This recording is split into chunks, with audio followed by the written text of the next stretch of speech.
also, let me ask this: what do you want to be called? You Jay Tumbleweed? You know, Oh you no, ain't got to tell your government name. no, you just call me Jeff. All right, cool. I'll be cracking up. Like my dad had his whole name up there. I'm like, man, what you doing? Don't be outing me like that. So cut it out. All right, let's get ready to start in 3, 2, 1. What's up, everybody? And a big what up, doe, because I'm coming today with Every Black Man Has a Story on the Black Prospector Show with my boy from the D, my boy Jeff. So before we get it right into that interview, let me just go through the usual housekeeping. You know what it is. Like and subscribe to the show. Please share. These stories are going out really targeting Black men. Now, look, man, I'm not hating on any other guys out there, but my main goal, my main focus, my main reach is telling the story of Black men, telling the stories of Black men, because oftentimes those are the stories that really don't get told unless it's in some kind of bad form, bad way about somebody who stole something, went to jail, hurt their knee playing basketball, and now they're working at the plant. Those kind of stories. But no, we going through life stories that all Black men like to talk about and the things that they experienced as they were growing up. So today I'm coming at you with, we'll get to that in a second. I may do my intro later on and put this in the front. I won't tell you, we actually have some continuity here with the stories that are coming out, but we'll get to that in one moment. But let me introduce to y'all. Now, this is my friend. The only friend that I've had longer than him is the one, I don't know how we do this in YouTube world, where we put it up here like the box shows. So at the end of the video, there'll be a box up there, and check out that box where I interview my friend Dana that I had met in 3rd grade, but my boy Jay, we met in 7th grade. So, I'm kind of like quicksand. When I friend people early on, they can't get away. I'm just going to be staying stuck on them and stuff. But this brother is another brother that also really played a role. I know I say that about everybody on the show, of telling stories. And it's because this brother been telling me stories since we were kids. I mean, he is a natural at this. So without further ado, I'm going to present Jeff. What up, man? Hey, what's going on, man? Hey, everybody. I would like you to start out with the story. Now I'm changing. Usually I just let everybody start out with their own story and just say, hey, tell me a story. But with you, because you have such good stories, would you please start out the show telling us the story? And then we'll come back to the beginning of when you were a wee young lad. But let's go with the story that most people won't believe because it resembles Ferris Bueller's Day Off, or it resembles Risky Business, those movies from the 80s. Man, what happened that time when your parents went out of town and you took the car? Man, see, you you started off with a life-changing event. And so I'm gonna preface that story, and just about every story that I'm going to tell has this following punchline: pay now or pay later. Okay, keep that in mind. Pay now, pay later. So my parents went to the Bahamas. Left the 16-year-old Jeff at the house all by himself. Keys to the car, both cars are in the garage. Keys to the cars are in the house. I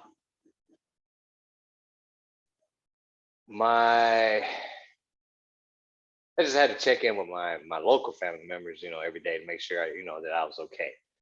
So my mom was driving a Dodge 400, and my dad was driving a Chrysler New Yorker. So I knew that if I moved the New Yorker and adjusted the seat or did anything with that car, my dad would know. So I opted to ride in the 400 because it was an older car. Anyway, first night they're gone. I'm cruising. I'm chilling. I'm chilling, and I'm rolling through the streets of Detroit, and everything's good. The next day was Marshall Mitchell's 16th birthday party. So, I had to roll up on her, You have to. Doing what I do. So, I took a page out of Kurt's book and I threw on a little sharkskin suit that I had, and hopped in the car. And this is before GPS. So, you kind of got to look everything up on a map when you don't know where you're going. That's Got to right. got to the venue, showed up everything. I bounced. And then the next morning, I was just driving. I was, wasn't even doing anything crazy, wasn't racing or anything. I was just driving around, and I came back home. Or actually, the car started to overheat, and I was like, "Man, what's going on?" But I was a mechanic, so I did not know. But I'm talking about I was downtown, and so like cripple crab on a crutch, got the car back. The car died as I was pulling or getting ready to pull into the garage. So what I had to do was whip across the street in my neighbor's driveway, let the garage door up, and then when traffic cleared, start the car and gun it so I could get it across the street and park in the garage. So anyway, like I said, so I parked the car. It just so happens that my cousin had come by and I wasn't home. So I'm already busted. I just didn't know it. Anyway, the next day, my parents came in from out of town. It was a Monday. My mom got ready to go to work. Car wouldn't start. Damn. So they took the car, had the car to whatever. Kind of find out that something that was going to fail on the car failed, but it failed on my watch. The reason why I say paid now or paid later is what I didn't know was that they planned to give me that vehicle. So because of my irresponsibility and I'd even go as far as say my disrespect, I kind of it kind of changed my whole future from there because, as you know, it was kind of an important thing being a junior or senior in high school to have a vehicle so you can go be more social. But because I didn't have that, my reliance was on either, Detroit public transportation or you. And as you know, I never was the type of person to ask for anything. I didn't like to ask for help or assistance. So I wasn't going to, I wasn't just going to put myself out there like that. So anyway, that changed the whole dynamics of my high school experience only because I was being a knucklehead and doing dumb stuff. So what ended up happening? What did your parents end up doing? Well, my mom ended up buying. That's when my mom ended up buying the white Dynasty, the white Ford. Wow.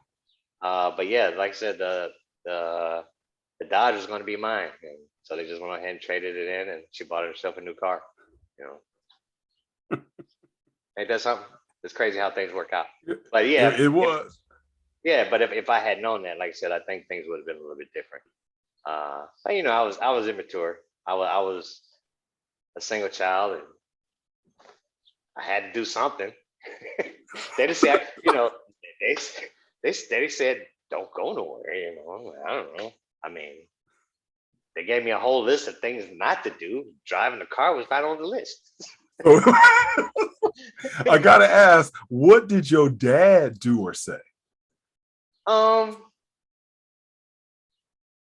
I said, I my dad was always the one that was short on words. So, he only had to say a little bit, like, man, I'm really disappointed. And then that was it. That was worse than anything. My mom, she was always the mean one, being vocal, flying off the handle. But my dad would just kill me with words, So Wow. but Good. So what that did teach me, and that is something. Again, it's kind of like me and my grandchildren. That led me to my 3 rules of borrowing. Okay. Rule number 1: don't borrow something if you can't afford to replace it.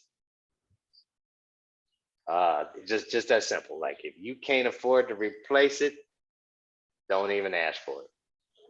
If it is absolutely necessary for you to borrow it, make sure you give it back in just as good as or better condition than when you got it. And rule number 3 is don't make nobody borrow their shit back. I mean, borrow their stuff back.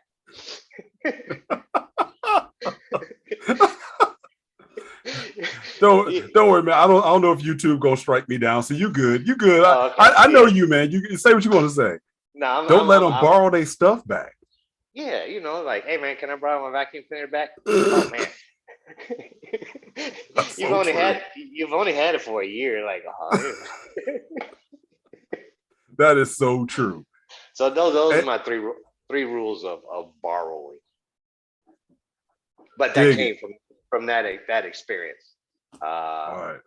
Because if I was going to do it, which I didn't need, I didn't have to do it. It wasn't really borrowing. I was actually stealing, I guess, if you want to be technical about it. But I should have treated it gently and gave it back to him the way I got it. So.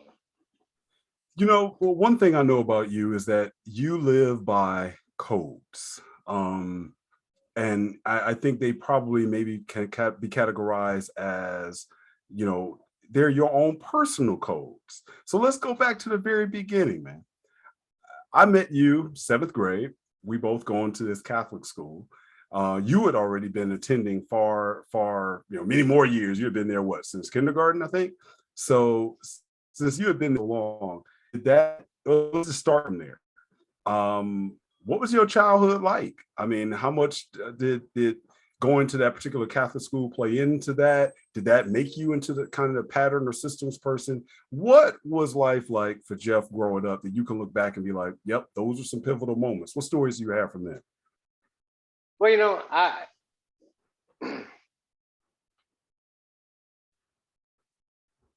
when I try to think back to what my earliest childhood memories are, they're always just dripping with mischief.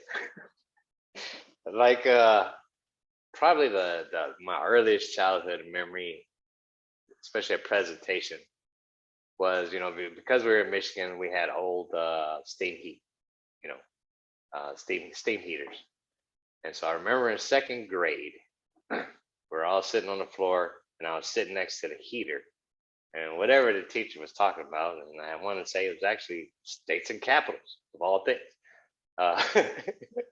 I was melting crayons on the steam heater on the heater right there by the wall. So I was making pretty colors and stuff like that. Presentation for me, because I did not attend a public school, I don't know. I suppose it was okay, but I think I had more problems with the nuns than I did with the students. I've only had 2 problems with students, Kendall and Ronald.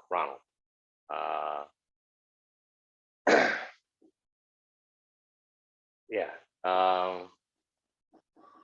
I don't know if going to a private school shaped my persona at all, because I didn't know any, I didn't have a reference to, the public game. It was actually, I take that back. And I think you and I spoke of this. I didn't have a reference to the public school system until we had that substitute teacher that we all decided that we were going to blow off, and we got D's and F's. Yep. And that science class. And so because of that, I was forced to go to summer school. And I had to go to summer school at Bowman. And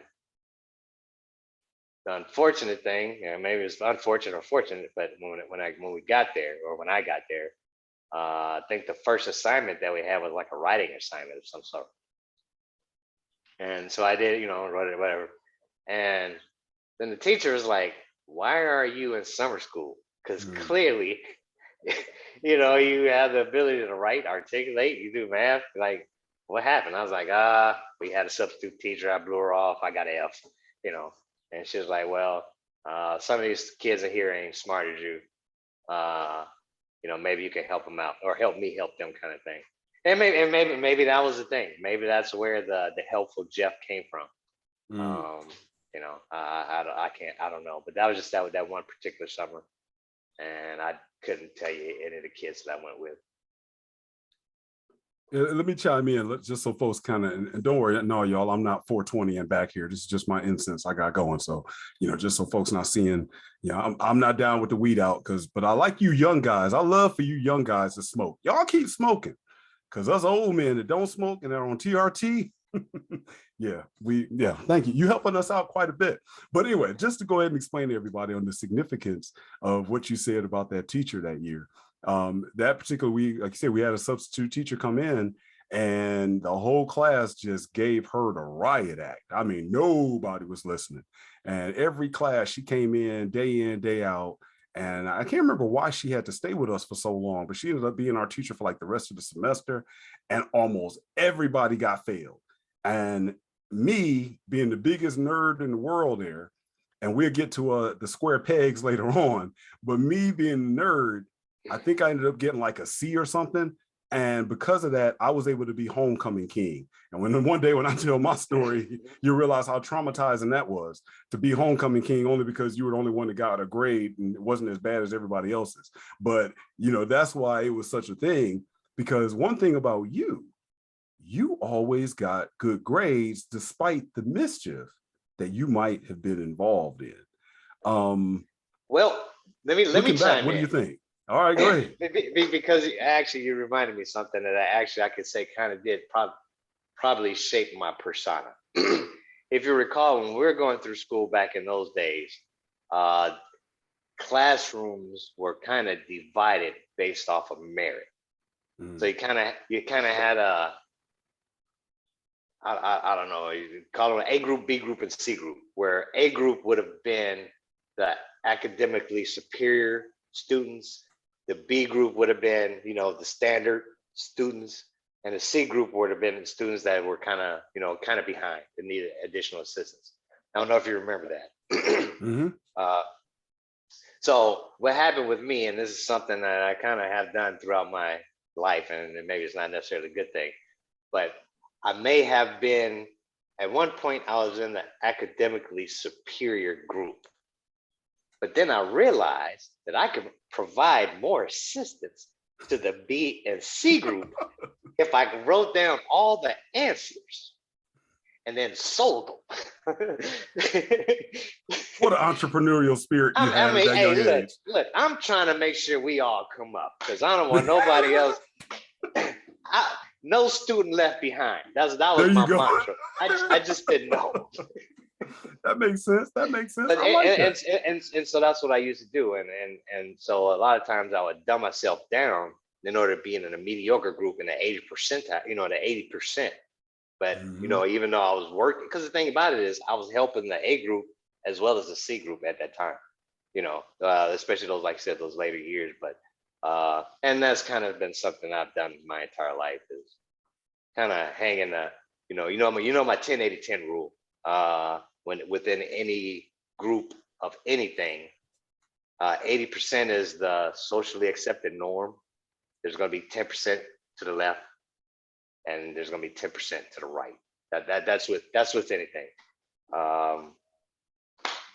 That's with anything. Or take these headphones, for example. These headphones are designed to fit 80% of people. That's true. There are going to be 10% of people whose ears are so damn big, these headphones will not work. And there's going to be 10% people who have ears so damn small, these headphones won't work. So, that's a 10-8-10 rule, and that applies to everything. So I kind of like try to stay in the middle so I can help both A, B, and C. And that's, I think presentation kind of did define my persona that way. Well, why do you think that was? Because one of the interesting parts about you looking back growing up is that if I compare you to some of my other friends now, I compare you to, our boy Robert that passed away 7 years ago. And, Robert was one of the ones that really was the glue to us even staying together over the years, in some way, shape, or form. And he played such a pivotal role. But the one thing I had in common with Robert was both of our families. Number one, we all, it was multiple children in the family. And number two, we were all, I won't say we were poor, but our family seemed to, you know, they struggled more financially. But you could have been that type of dude that hung out with the kids that, you know, money wasn't as much of an option. You know, quick thing about Detroit, back when we go back into the 70s and 80s, it's like anything else, even prior to integration. Black folks that had money lived on your block, black folks that didn't have money lived on your block. Even though we didn't have much money, my neighbors had Eldorado and a Corvette, and then my neighbor on the other side had an Eldorado. So that wasn't, they might have made a lot more, two-parent income, whatever. You seem to be able to fall into that economic category because, you know, at our private school, if you had a little Izai alligator on your sweater or you had the polo horse, you in like Flynn. But yet you seem to always kind of gravitate for those who, like you said, even not even just academically, you always seem to gravitate for those who are not, I won't say at your level, but for those you could easily be like, no, I'm gonna hang with y'all because I don't want to hang with y'all. Y'all not as high as me. Why do you think that was, especially with you being the only child? Well, I think for me growing up, I won't say that we were well off. I just knew that from my perspective, there was never ever a want. You know, everything everything that I needed, you know, it was provided. My problem is I would not ask because I don't want to be obligated, even as a young child. And you know, and I've always been that way. So remind me to come back and tell you about the one time my dad got mad at me about my shoes. But I'm gonna go back to school there for a second. I think probably one of the key factors influencing me. There were two things, two significant events. One was Nora Hurst, and the other was the math competition. So for whatever reason, you know, Nora came from presumably an impoverished family. So all the other girls used to pick on her. And for whatever reason, she and I got labeled as Jeff and Nora were kissing in the bushes or something like that, you know, and then that kind of Push stuff. in the bush. I remember it very well. Push in the bush. And I always felt bad for her just because everybody used to pick on her. I mean, pick on her specifically. You know, I mean, we you know, kids are kids. We're brutal. But I don't know. Like I said, she used to get picked on. Me and her got tied together for whatever reason. But yeah. The second thing of significance was that A group that I was talking about got selected to go to Michigan State, or actually it was a U of M, for a math competition, a state math competition. And so we had like a week worth of training, extra credit, you know, after school, whatever, you know, just to get us up to speed. So we go to this competition, and we're in this like huge auditorium, and there's like hundreds of tables, you know, like I said, there's all, you know, students from all across the state, teams from all across the state. And I think there were five. It was like me, Kelly White, I want to say Nicole Webb. There are two other people that I can't recall. One it was I don't just remember it was three girls and two guys. Anyway, we go to this competition, and they hand out, you know, the exams, if you will, and we're trying to figure. And this stuff is above our, I mean, pew, like so far above our head, we have no clue. We are out of our league. So immediately, you know, and so we finish the exam, you know, the test, whatever, the competition, all the tests and stuff are graded. And I'm talking to other students, and they're like, yeah, we knew about this like 4 months ago, and we've been practicing ever since. And I'm like, what? Like, we had a week, you know? So right then and there, that was my first life ain't fair kind of event, right? So we're going through the thing, and then they're announcing the scores. And so, some team from, I don't know, Grosse Point Woods or something won. Mm-hmm. And then, so everybody's socializing. And then I don't know why I remember this. The facilitator's like, oh, by the way, somebody lost a calculator. And it was one of the kids from Grosse Point Woods. It was his calculator. So I'm thinking, hold up, how can the team that won had use of a calculator? Because we weren't able to use calculators when we did math back in those days. No, we had to use it. The only thing we could use was an abacus, Or one. That's about it. That's right. And if you took your shoe off, you were cheating, Right. Exactly. So anyway, that was really my first. And then, like I said, the fact that I remember that in that much detail means it was significant to me in terms of being fair, being fairly treated, or being held to the same standards. And I think that's the reason why standards for me were kind of important, to treat people the same. Everybody, especially when somebody's being evaluated or judged, everybody needs to be held to the same standard. Wow. And we don't do that, I mean, that's not life. Life was, some people are going to get 4 months, some people are going to get 1 week, and other people are going to be able to use calculators. That's life. But I believe in standards. So that's interesting. That's very interesting. I know we're gonna come back to that, but it goes to something I heard a pastor say one time, and this was around the time where you had Trayvon Martin and Mike Brown and everything, and I was going off about the situation, how people in the church just didn't care, white folks just didn't care, etc.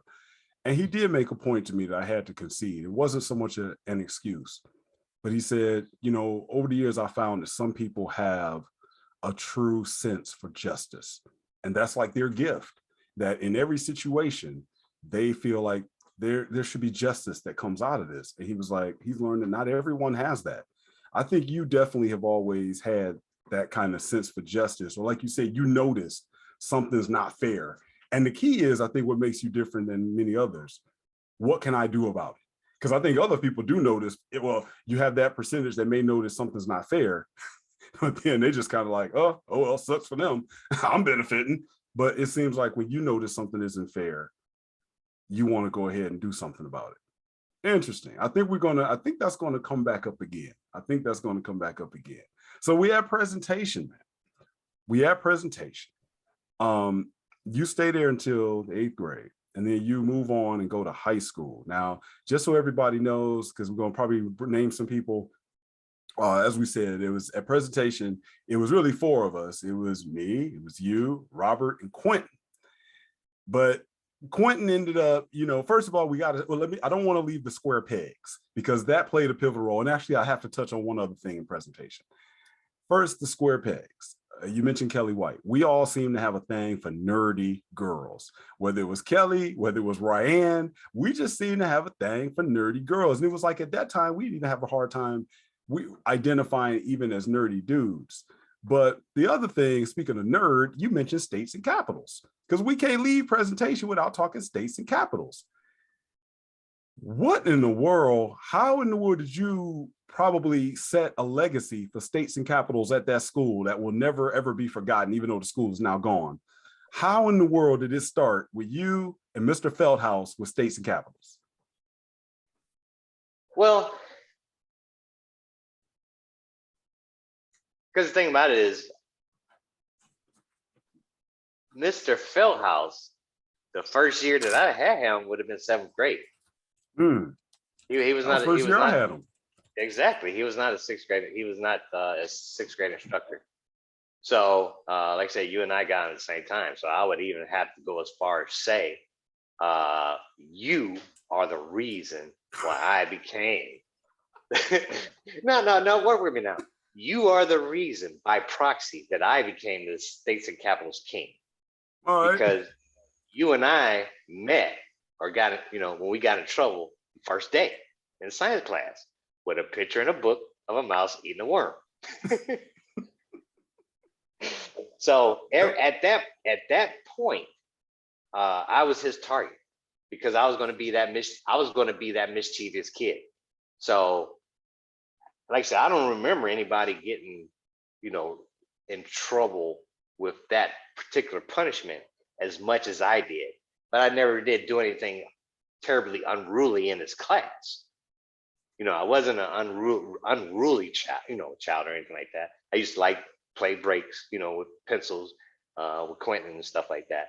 But I didn't cuss the teacher out, or I did not do my homework, and so I don't know what exactly I was doing that caused me to get so many minor infractions that resulted in me having to write, all 50 states, all 50 capitals 5 times.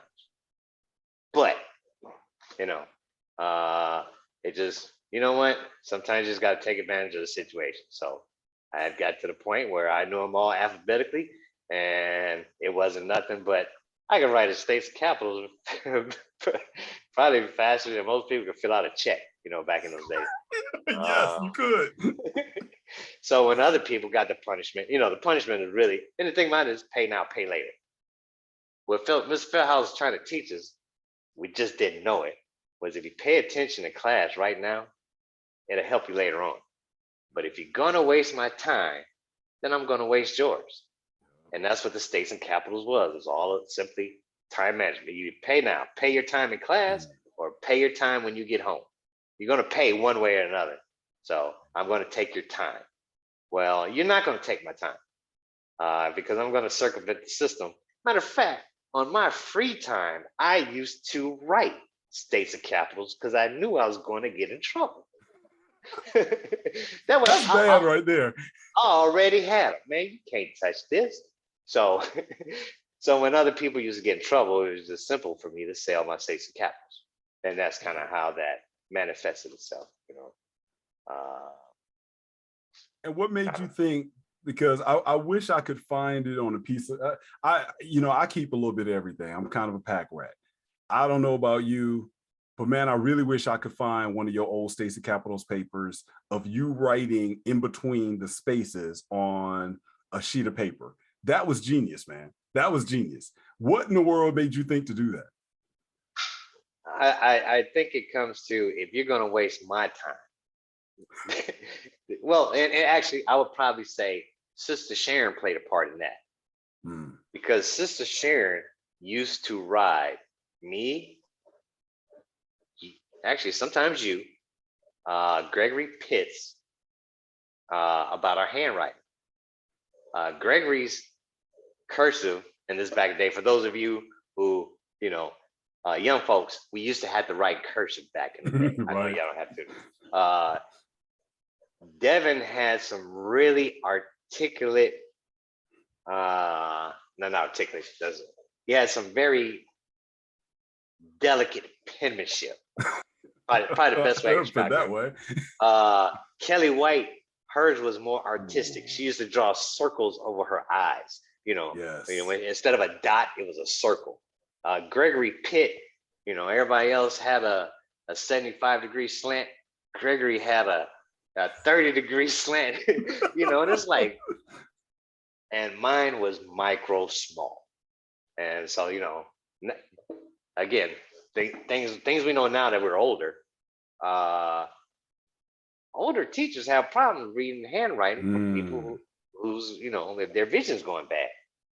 Sister Sharon wasn't that young. So that's the reason why probably the four of us, I could think of the four of us always had an issue with somebody saying something about our handwriting, just because we were, like I said, Kelly was too gaudy. Like I say, I can't describe your flair, but you had a very unique, flair to your penmanship. Greg had that super slant, and mine was just super small. So going, full circle. Sister Sharon saying that my handwriting was too small. I was like, you know what? This joker gonna give me this assignment. I'm gonna make him pay. He gonna have to pull out the magnifying glass on read this. Yep. And that's just how it was too. That's just how it was. So yeah, it was kind of like a counterpunch, you know.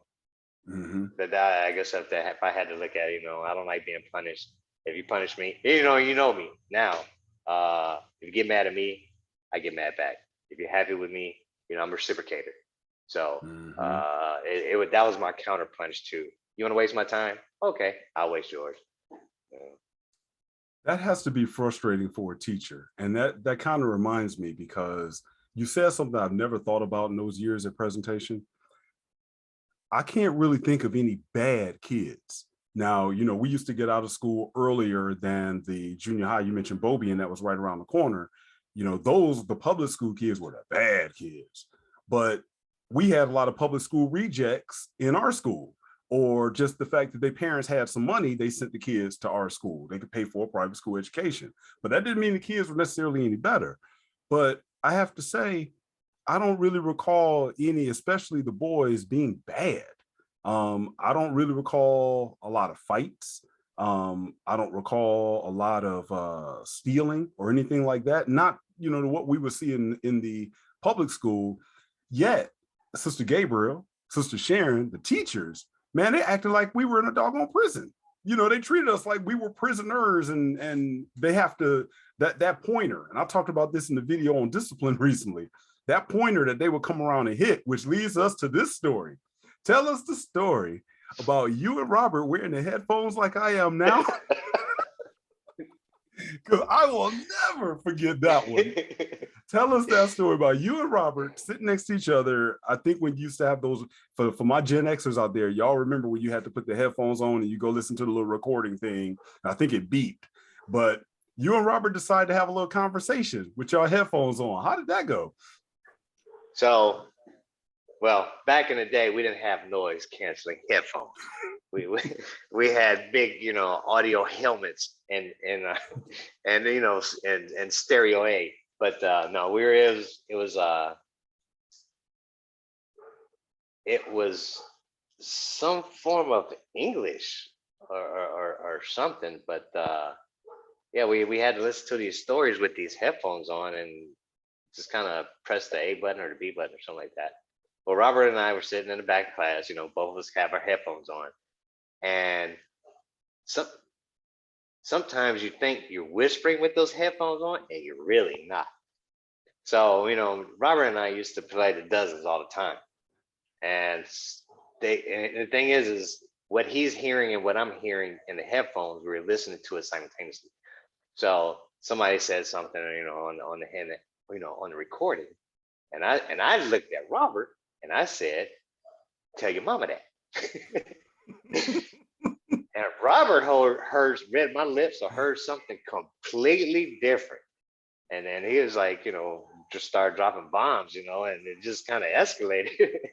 So and when you say bombs, it was like bleep, bleep, bleep, bleep, bleep, bleep in the Catholic school. Right.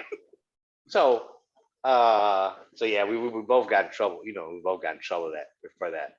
But, you know, when you think about it, you know, like I said, we're a little bit wiser now.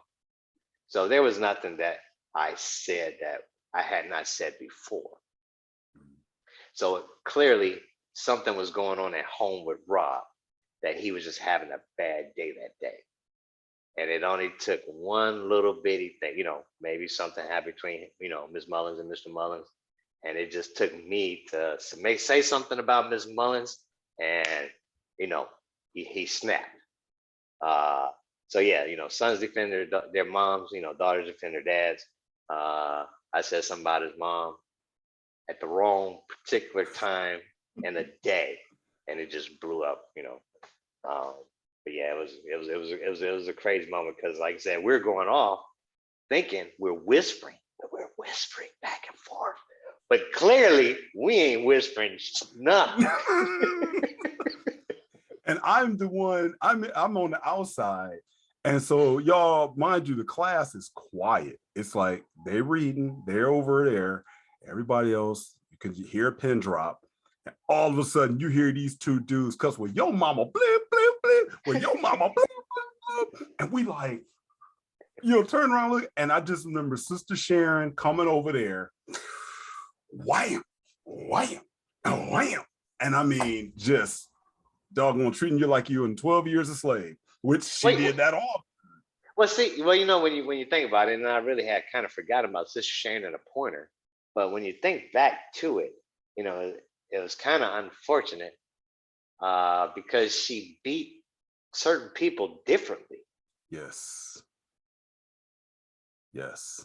So, you know, she was not fair either. And I think that, and I'm gonna digress, and I'm gonna come back and like I said, she did not have a standard for who was going to or how they were going to get beat. You know, when I think about who got beat, Nicole Johnson, Nora Hurst, Robert, Paris. It was kind of like she had a thing about bigger people, so she was a little bit heavy handed on them. But I don't ever remember her hitting. Who were the brother and sister that were twins? Janelle. Beard.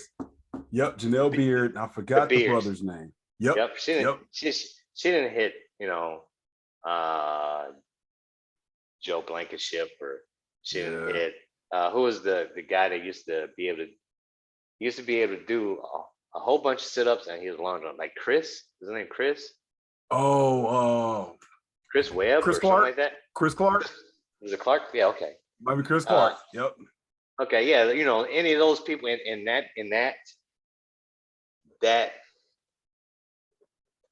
group, you know, she never touched them. You know, then she never touched who's the young lady that lived on our drive that we were trying to get a hold of? We got to give a shout out to Kenyatta Jones. Kenyatta Jones, you know. I should have named her earlier. You know, so like I said, she just had people that, you know, it was okay. But so to go back to what you were discussing earlier about me, and I'm gonna have to tell this story about the time that, you know, I struck back. And as a matter of fact, I was telling my daughter, you know, earlier, that the only time, kind of like that video that we were discussing earlier about the young man who his mother came and pulled him out of class and admonished him in the breezeway in front of the two teachers, but you know, it was on the edge of assault, you know. But anyway, back in the day, it was perfectly acceptable for your parents to come over up to the school and beat the brakes off of you. I've only had it happen once, and Sister Sharon was the source of that. Now, the mind is a beautiful thing. So keep that. The mind is a beautiful thing. So here's what happened. The day was a normal day, this, that, and the other. Something happened between me and Noah Hurst and, you know, a book that I was reading or whatever the case might be. And Sister Sharon took the book because I wasn't supposed to be reading. It was like it may be a Roadrunner book, or, you know, cartoon or something. But Sister Sharon took the book because I wasn't supposed to be reading at that point of the day. Okay. So anyway, we go through the morning, we go to recess, we come back that afternoon. Now, I had braces as a kid. So on this particular day, a couple days prior, I had just got my braces adjusted.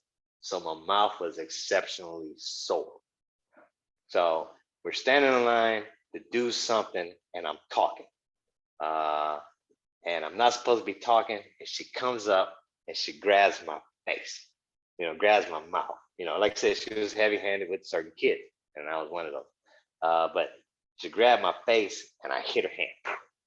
So, so she calls my parents, you know, and so I get home, and obviously, rule number one back in those days is men don't put their hands on women. Number two, you go into a parochial school. Young men do not put their hands on nuns. You know, so my mom in this situation, she was not part of this at all. This was pure John Hood. You know, so my dad's, you know, talking to me, and I'm like, look, this is what happened. Da, da, da, da. I'm talking, you know, she put your hands on me, and my mouth was sore, and then it was a reflex, you know, and I hit her, and there wasn't nothing to it. He's like, is that the only thing? Yeah, he's like, is that the only thing that happened? I was like, Dad, I'm telling you, I was standing in line, I was talking, whatever. She came up, she grabbed me by the face, and I hear her hand. That was it. He was like, are you sure that's the only thing? Dad, I ain't doing anything else. He was like, all right.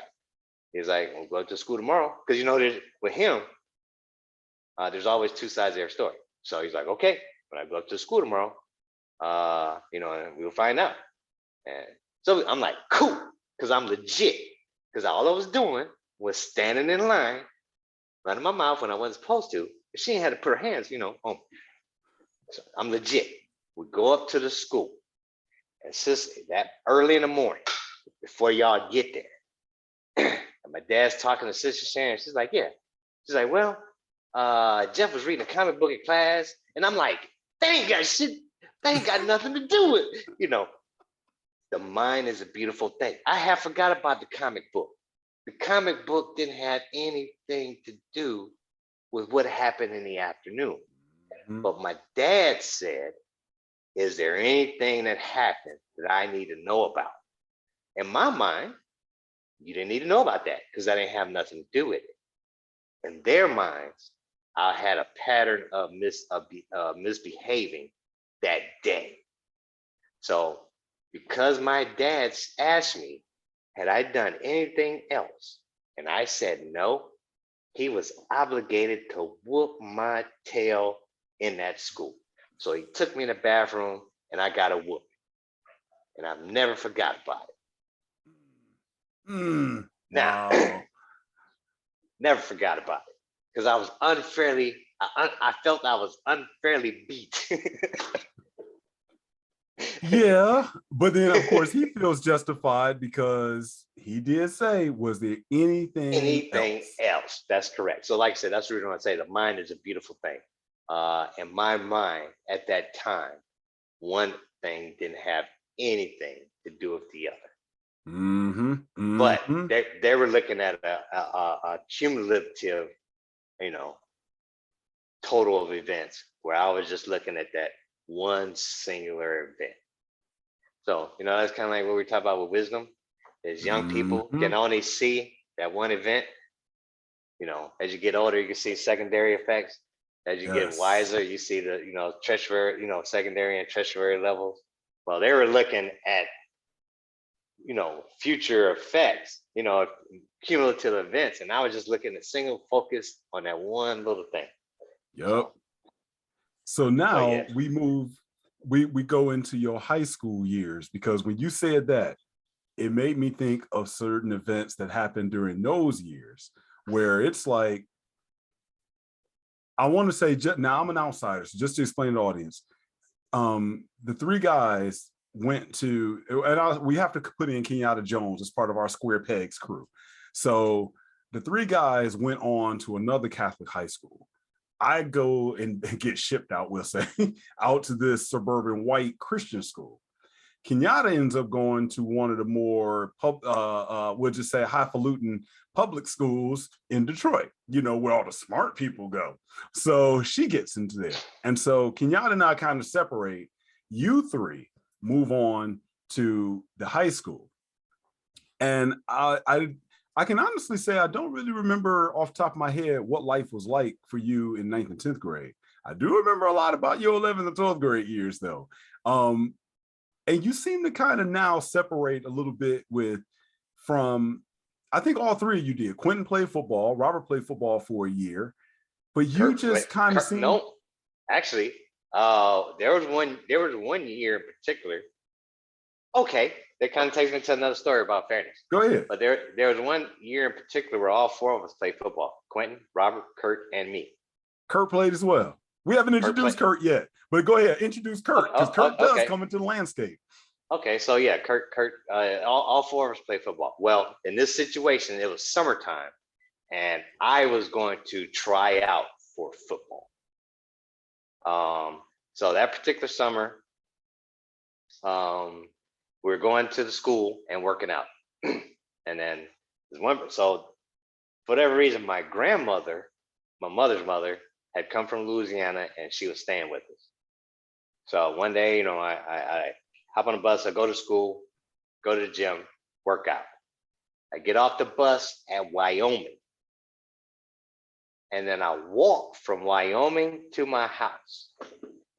I come in the house and my grandmother said, "Where you been?" And I said, "What do you mean?"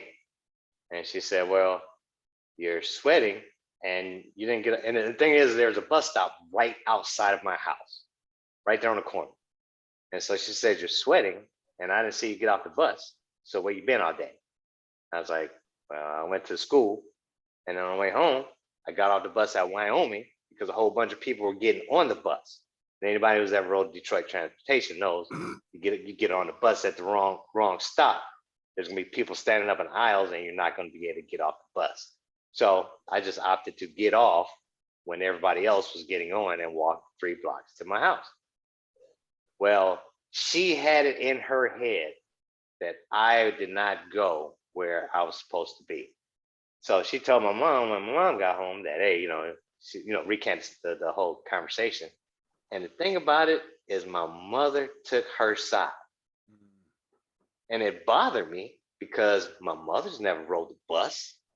She don't know what she don't know what the Dexter downtown is like, getting off on Indiana when I could get off at Wyoming when everybody else is getting, you know what I'm saying? And the thing about it was the middle of summer. So I sat in the back of the bus. The bus was hot because when you have air conditioning on those buses. And then I walked 3 blocks to the house. And it just didn't occur to anybody that Jeff could be telling the truth. Now, in their defense, because I'm a little wiser now, collectively, they had enough years to realize that Jeff is a pretty mischievous child. Okay, to their point. So yeah, I guess I could understand, but that incident kind of struck a nerve with, and that's the reason why me and my grandmother probably after that were never really, really close. Because how dare you accuse me of being a liar when on something so, but no, and so that kind of takes me to again the shaping moment of the person I am is if you cross me or if I felt that I've been unfairly mistreated, I ain't got nothing for you. I ain't got nothing for you. So I've always cordial and respectful to her, but that close bond that you normally have with a grandparent, that was that at that point that was fractured. So wow. Do you think that going from being in, so you spent really your whole life in a Catholic school, private school, do you think they realized how smart you really were? I don't think I was that smart. Like I said, I was just the average kid. Well, man, look. I'm just gonna let you tell you. It's your story. All right. No, I'm just saying. Because I was looking at my like, you look at just transcripts. Man, I was a C student in high school. You kind of see the transgression. You could see how my grades from ninth, actually from 9th, 10th, 11th grade, they all they were on weren't even a curve. I was on a gradual slope. It was mild, but so yeah, I started out A's and B's, and then I kind of went down to the D's and C's.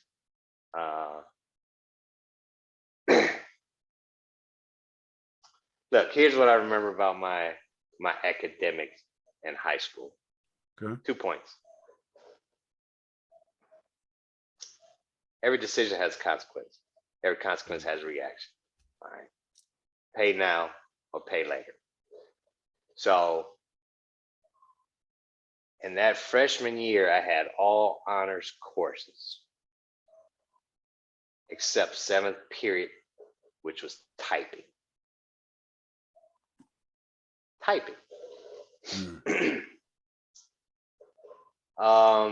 Me and Quentin Harris were in the same typing class. So me and Quentin Harris used to play tunk in the back of the class when we were supposed to be typing. We were playing cards. My counselor, I got called to the office one day, and early in the semester, And she's like, hey, you're taking a typing class. You need to be in honors algebra or something like that. But the only time they offer that honors algebra class is 7th period. I was like, not no, but hell no. Uh, you know, because for me, I was not going to not hang with my homie for the purpose of academics. Are you out of your mind? Like, lady, do you kind of questions that? Well, now I know that, again, my whole life probably would have changed had I taken all honors courses and stayed with my peers the whole time. So the thing about it is what, and so that takes me to the second question. Their second thing, actually, the next year, okay, the next year, make that 3 thing. So I had the typing and the honors algebra switch that I did not take. This next year, I was in geometry with Robert. Me and Robert sat in class together.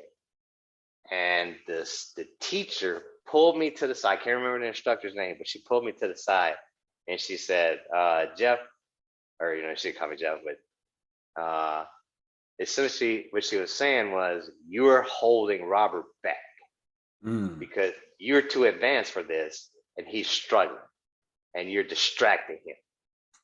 And I was like, so damn. So now I'm hurting my homie. So that was kind of like the second thing. Then the third thing was, I remember in high school. So now we pretty much like worked out who the valedictorians and the salutatorians are going to be, but we're on the same level. You're no smarter than I am. Problem is I go to sleep in class. I don't do homework. I take the same test to get the same grade they do. They got to work at that, and I don't. Did that make me smarter? No, it did. I mean, I met a whole bunch of people who were smart and weren't intelligent. I met a whole bunch of intelligent people that just weren't smart at all. Ooh, wow. So I mean, yeah. I don't really know what that made me, other than I did not apply myself, and I had potential. So I don't know. So, I don't know if that answers your question or what, but those are 3 things, As you were talking about, and one of the things that just made me think of was, I wonder if people thought that you were lying because you're not the type of dude that's going to lie.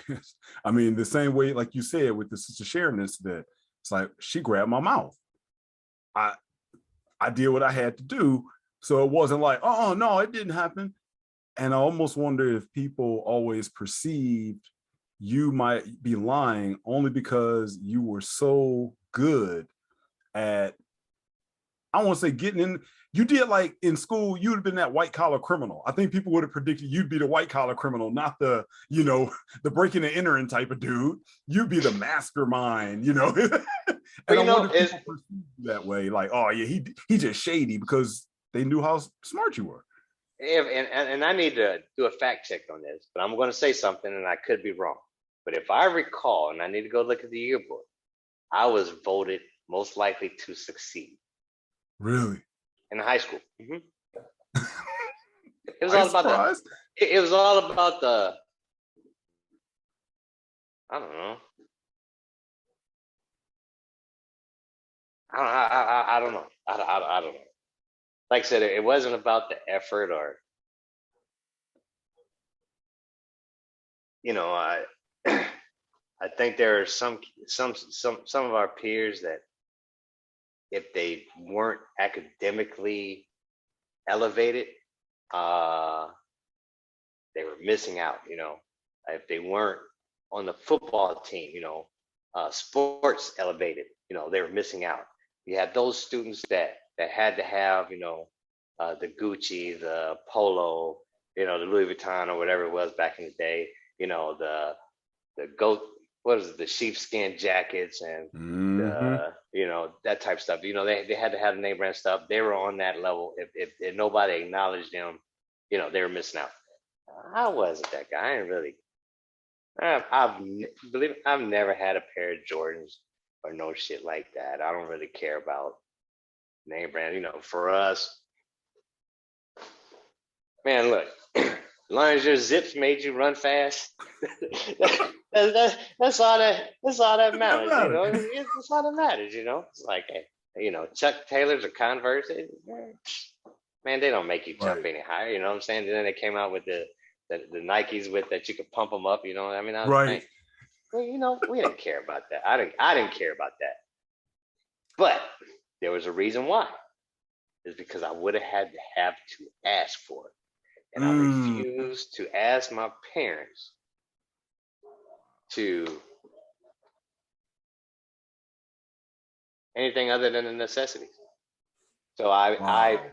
I made parenting for them more difficult. I did. Because I refused to ask. So this takes me full story, and then I'm gonna turn it back over to you about the time I got in trouble about the shoes. So I did have a pair of zips. I loved them. You know, I wore them all the time. They were comfortable. They were broke in. You just couldn't get a pair of shoes that comfortable. I had worn through the soles, but it was summertime, and they were just my play shoes. Mhm. One day, I had my shoes on, and I had my feet up, and my dad saw those shoes. And he lost his mind.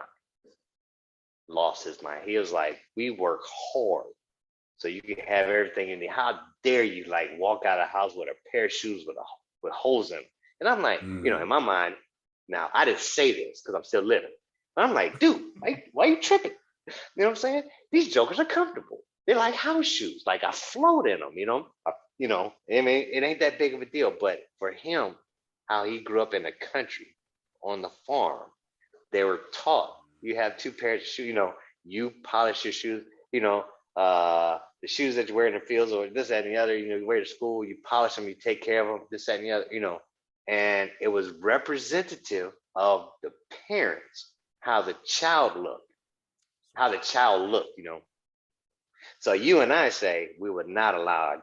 I might walk out of the house looking raggedy, but I would never allow my child to walk out in need, you know, in the Michigan winter with just a jacket on instead of a coat. And I'm wearing a damn fur coat. You know what I'm saying? So I Yep. think that I mean I'm being a little over the top with that, but that was probably his mindset was there's no reason why you could not have another pair of shoes or two pairs of shoes. You know, all you had to do is ask or say something. But that would have required me to say something. And you weren't gonna do that. And I wasn't gonna do it. I wasn't gonna do it. I wasn't gonna do it. Why do you think that is such a part of your personality then, now that you look back and now that you're older?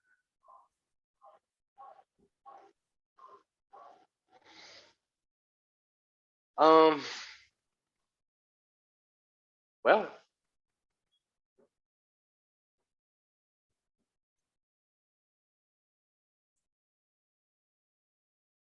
I don't know. I don't know. So I it's don't always know. been that way. It's always been that way. Um, Sometimes you know, in those formative years,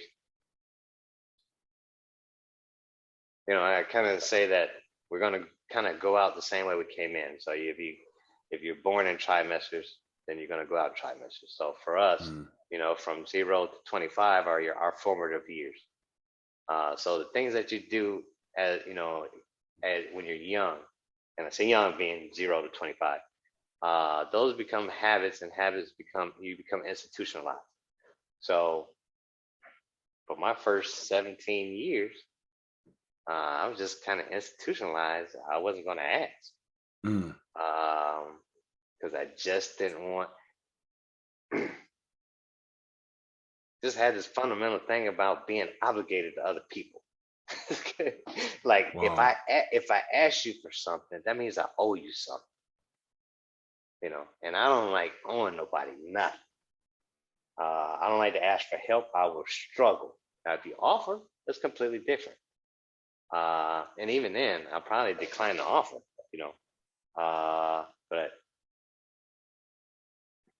So I was a kid, and it's like, well, I got food, I got clothes, got a roof over my head, got a bed. What else could I want? There's Mm. other people that don't. There's other people that don't have what I have. So, but I was the only child, so the only people I had to talk to was my parents and the dog. Now, here's something I did think about because you had siblings. Uh, there was an incident where I used to had a bike with the banana seat, and my mom said you could ride a bike, just don't leave the street. So I lived on a corner, I lived on a corner in Indiana, or I lived on a corner house. So I'm riding a bike up and down the block. Well, one of my friends at the very far end of the block was playing in her driveway. And so I took my bike, and I went into the driveway.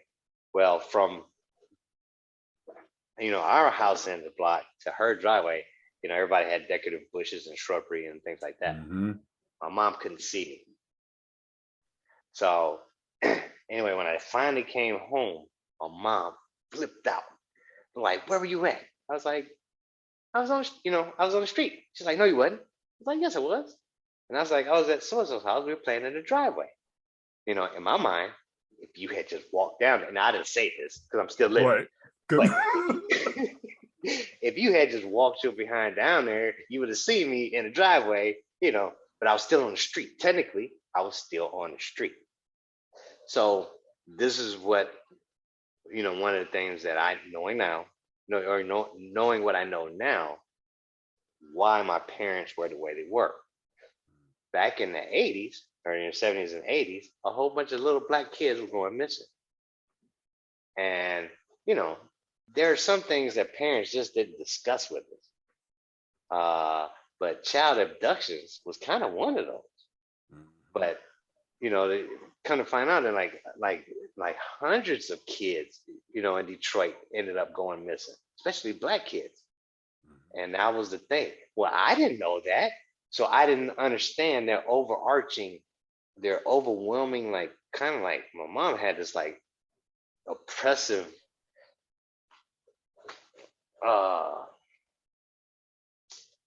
I don't know what you want to call it. She was just looking out for me, We'll call them, I think, helicopter parents these days. Yeah, exactly. So I didn't know what that was. But I just kind of felt it was oppressive. And no, you ain't gonna you ain't gonna keep up with me. No. Mm-hmm. But that was my counterpunch. Is damn, so that's kind of shaped a lot of the things that I end up doing, because of their, like I said, it was kind of a oppressive protection. But I was the only child, so I get that. I just did not know what they were facing as a parent, because here they are, they're both trying to work. They had to make a decision to leave me at home by myself, hoping that naughty Jeff will do what we tell him to do, because we don't want him to go outside and go to Devin's house and get snatched up off the street and then end up dead on some island, up there. You know what I'm saying? Well, shit, like I said, I did not know that. But that was, so that kind of formulated our relationship. So where they were really being parents, I thought they were being oppressive. And so, like I said, that kind of like started to, break down our communication. And like I said, then it's like, you know what? I'm not going to ask. I'll suffer through it, because eventually I'll get the lead. And so I left at 17.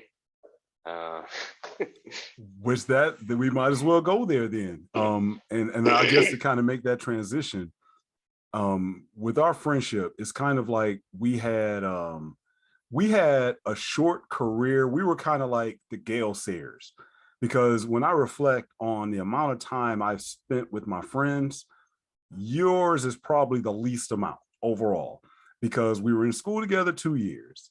Then you went to another school for 4 years, and we hung out a couple of years within that, especially, well, we always hung out, but we that we were still kids. So, you know, it wasn't like we were together 24/7, but we did a lot of stuff together. And then you left. And I have to say this before we go there. If I never thanked you, I want to thank you now, because I remember you telling me, and it ties into what you said earlier about just looking out for folks. First, you know, folks, you know, you see how he looked. He yo light skin. So he could have been getting all the ladies and doing his thing back in the day, but you still slummed with the rest of us brothers down there. And so you hung out with me. And before you left, and we'll get to you leaving, before you left, you said, and I'm belaboring the point only because of how insightful that was. You a 17-year-old dude dropping something on me like a full-grown adult. You said, I'm leaving and I want to connect you with Kurt because I'm going to be gone. And because you were that bridge between, you know, you and Robert always talked about this dude, Kurt. And then, but you made the effort to connect me with Kurt. And we'll be doing an interview with Kurt. Hopefully we can get him on pretty soon. But now here it is. I have another lifelong friend because you made it a point. I'm about to go. We hanging tough. And it was like you knew that was going to be a loss for me. And with my part of the story, because I was going through so much at that time, man, I want to thank you, because it was like I was losing a lot in my life at that time. And then here it is, you had the foresight to connect me with another cool dude that, you know, I didn't like him when I first met him. Nobody likes Kurt when they first meet him. Like, man, this dude got some strange hair. He quiet. He just be smiling all sneakily and stuff. And yet now here it is, we friends to this day as well. So thank you for that. And why did you leave? Because man, we were getting into some good adventures before you left, man. Well, why did you have to up and go? It seemed to me like you were leaving because of your parents. But now that you look back, why did you leave and where did you go?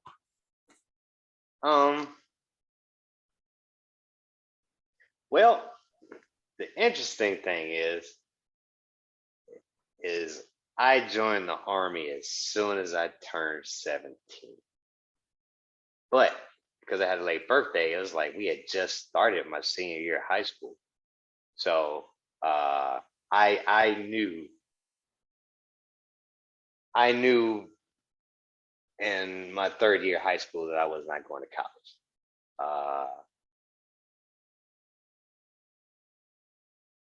And a lot of that had to go back to me asking. Number one, I wasn't going to ask my parents to front money for me to go to school, because one, I would have been obligated to them.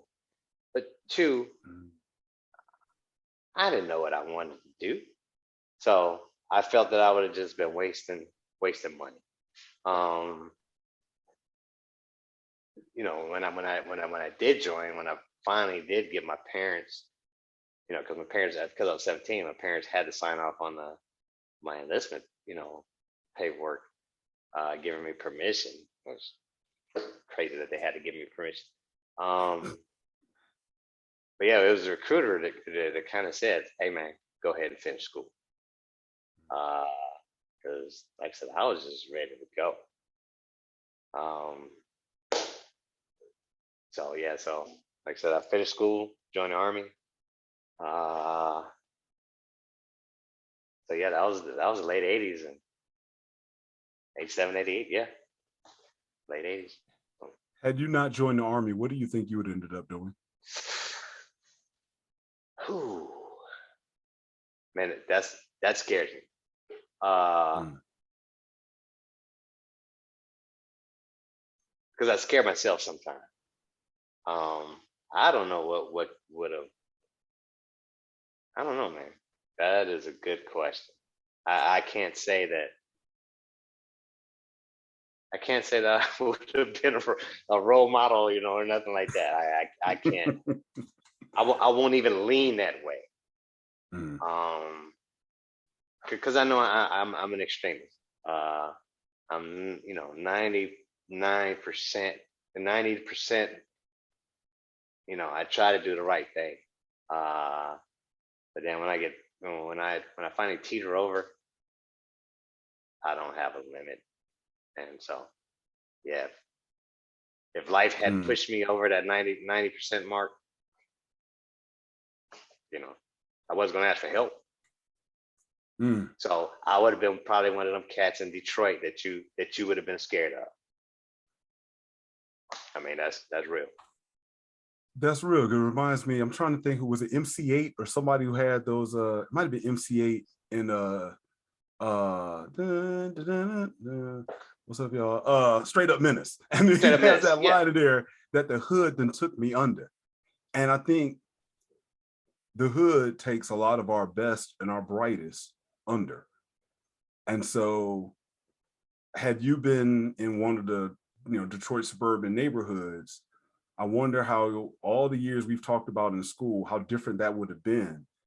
And even I wonder if you had gone, let's say if you had gone to like Kenyatta, went to Cass Tech, or if you went to Renaissance or some other suburban high school, they would have pushed you, knowing how smart you were, if they would have pushed you to go to college, if they would have said, hey, get all these scholarships to try to go. I wonder if that push also would have came kind of from a different direction, or if you still would have been like, nope, not going, not doing it. I wouldn't have went. No, wouldn't have happened. Like I said, I knew that it was not a venture that I was mentally ready for. Like I said, if I couldn't apply myself in high school, and the good thing is I had the foresight of this, but if I couldn't apply myself in high school, I'll tell you what happened.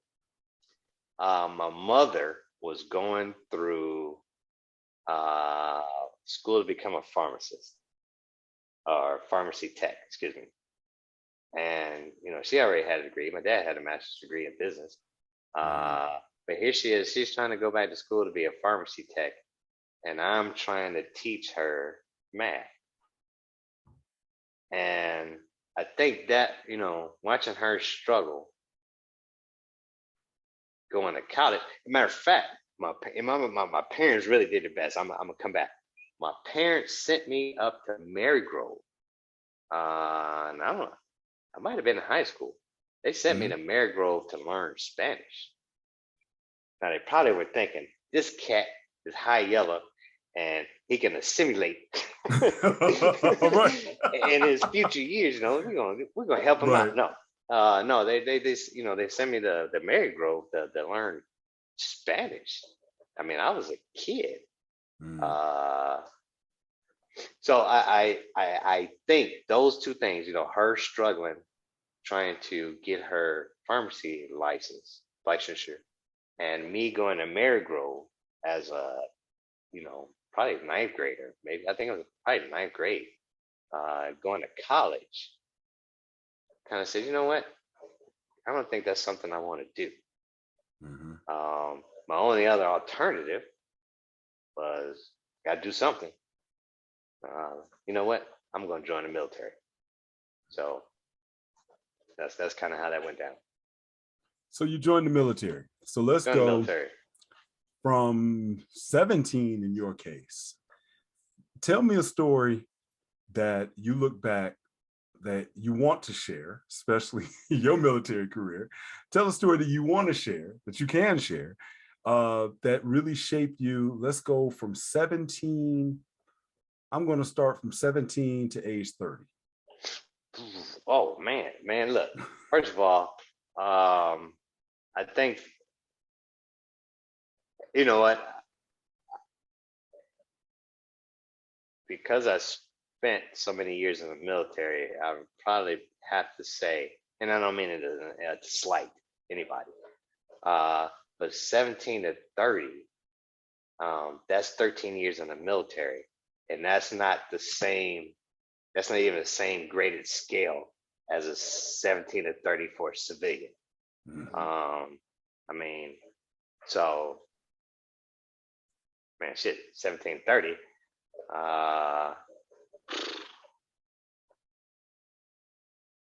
Man, I don't know what to tell you. 17, 30, I was already married, had kids, been through a damn natural disaster, been to war. I mean, yeah,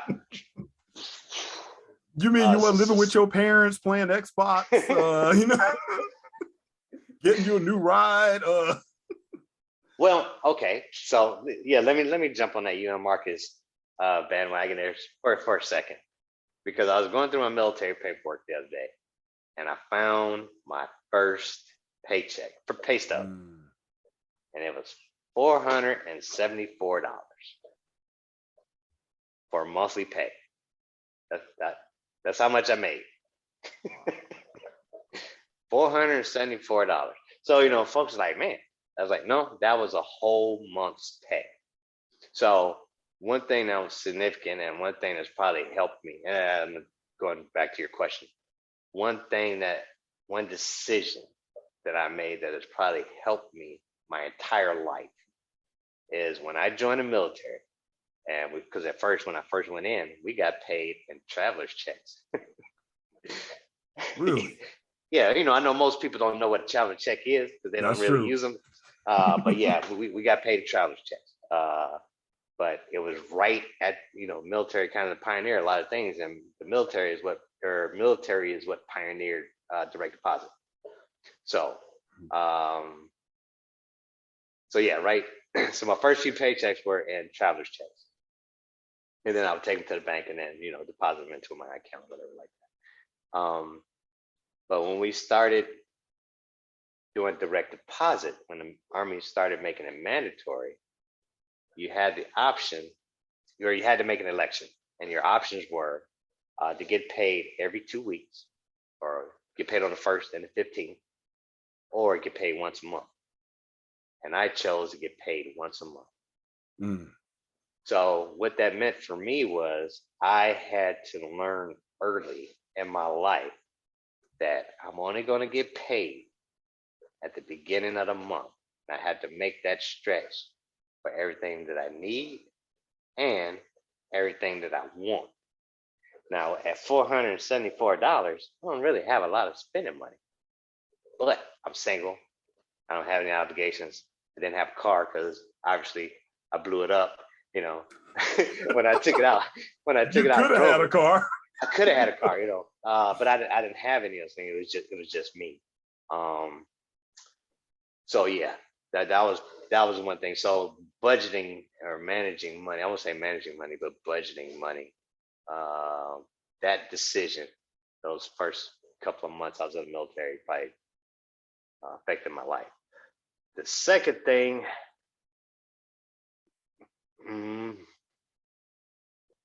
I probably could think of a lot of stuff, but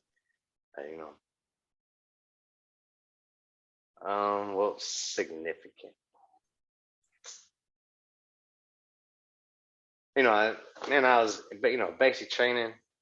I'm selling boot shines. I'm sneaking sodas out of the machine, and I'm selling sodas in the barracks, and I'm running, across the way to back in the day. They used to have cigarette machines outside of buildings that you just put change in, and you could buy a pack of cigarettes. Right, for those of you who didn't know. So I would run through the woods and go get a pack of cigarettes, come back to the barracks, and I was selling cigarettes, individually to people, stuff like that. So yeah, those type of little bit, I got caught. By the way. But those type of things enhance my. I was just trying to help people out. If you had a sugar fix, if you were like, you got them. Yeah, exactly. If you were, just fingerprint, cigarettes, something like that. But no, I think probably the second thing that happened to me that kind of formed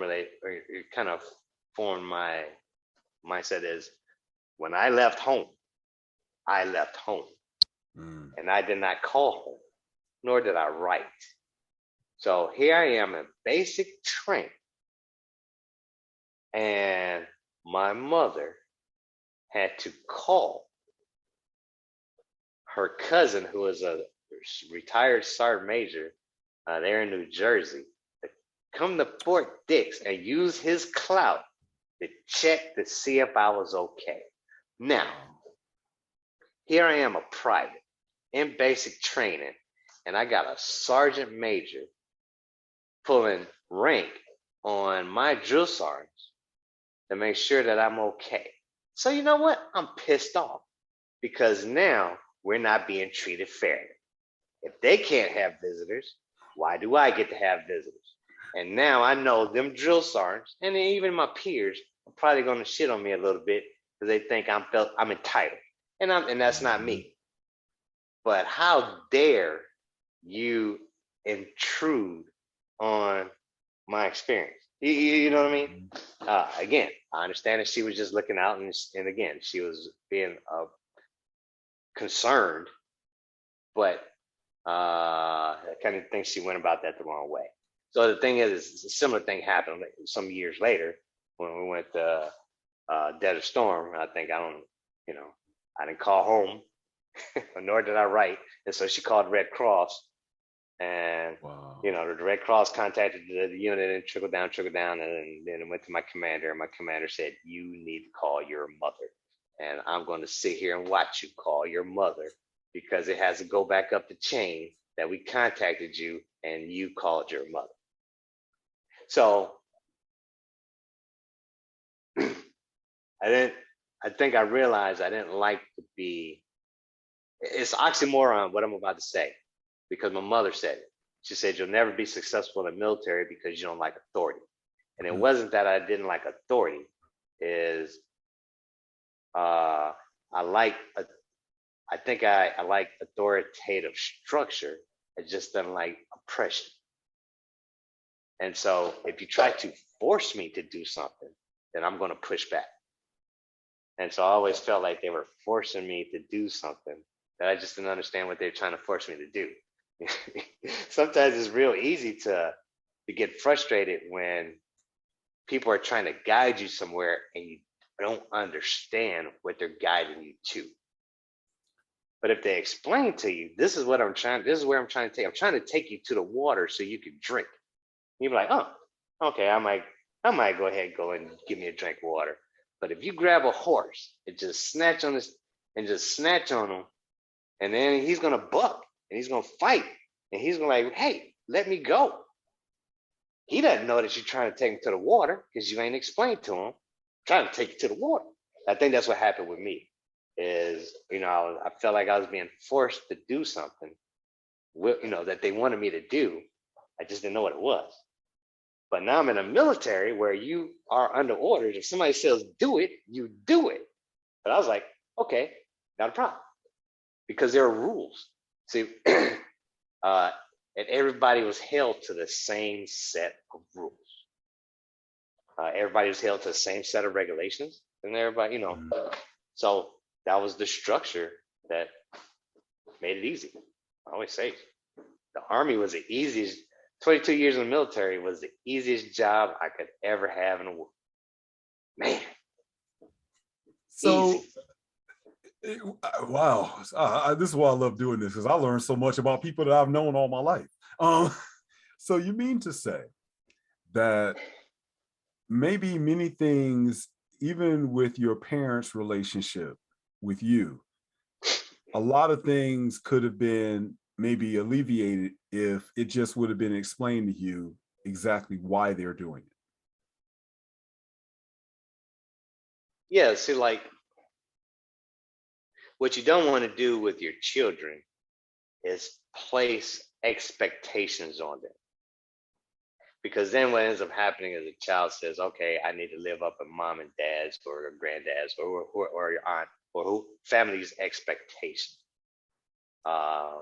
And so they don't then they don't have the opportunity to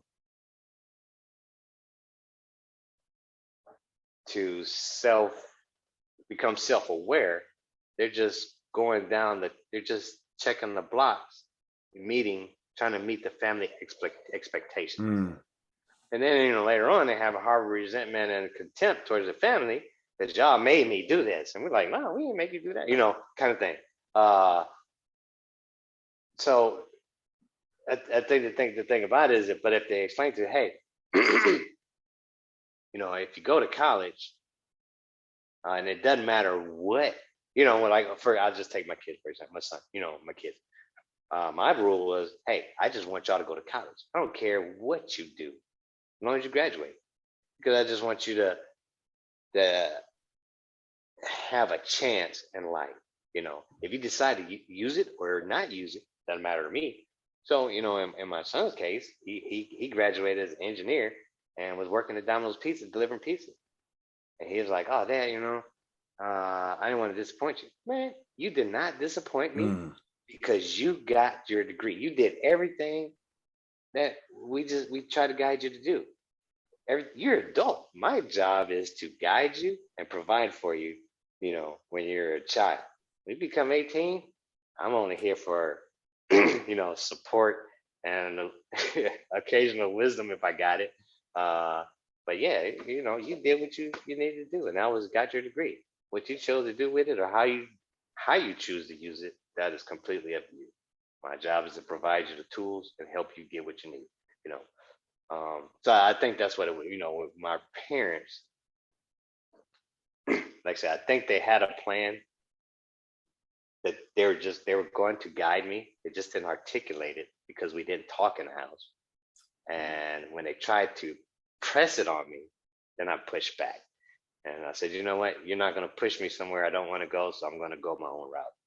When I went my route, because like I said, I didn't call home, or when I left Detroit, I left Detroit. I'm still an only child, so natural parental concern, and so I don't really fault them. It's understandable, but so yeah. Wow. I gotta say this because, and then I'm going to move on because I'm just fascinated on this side.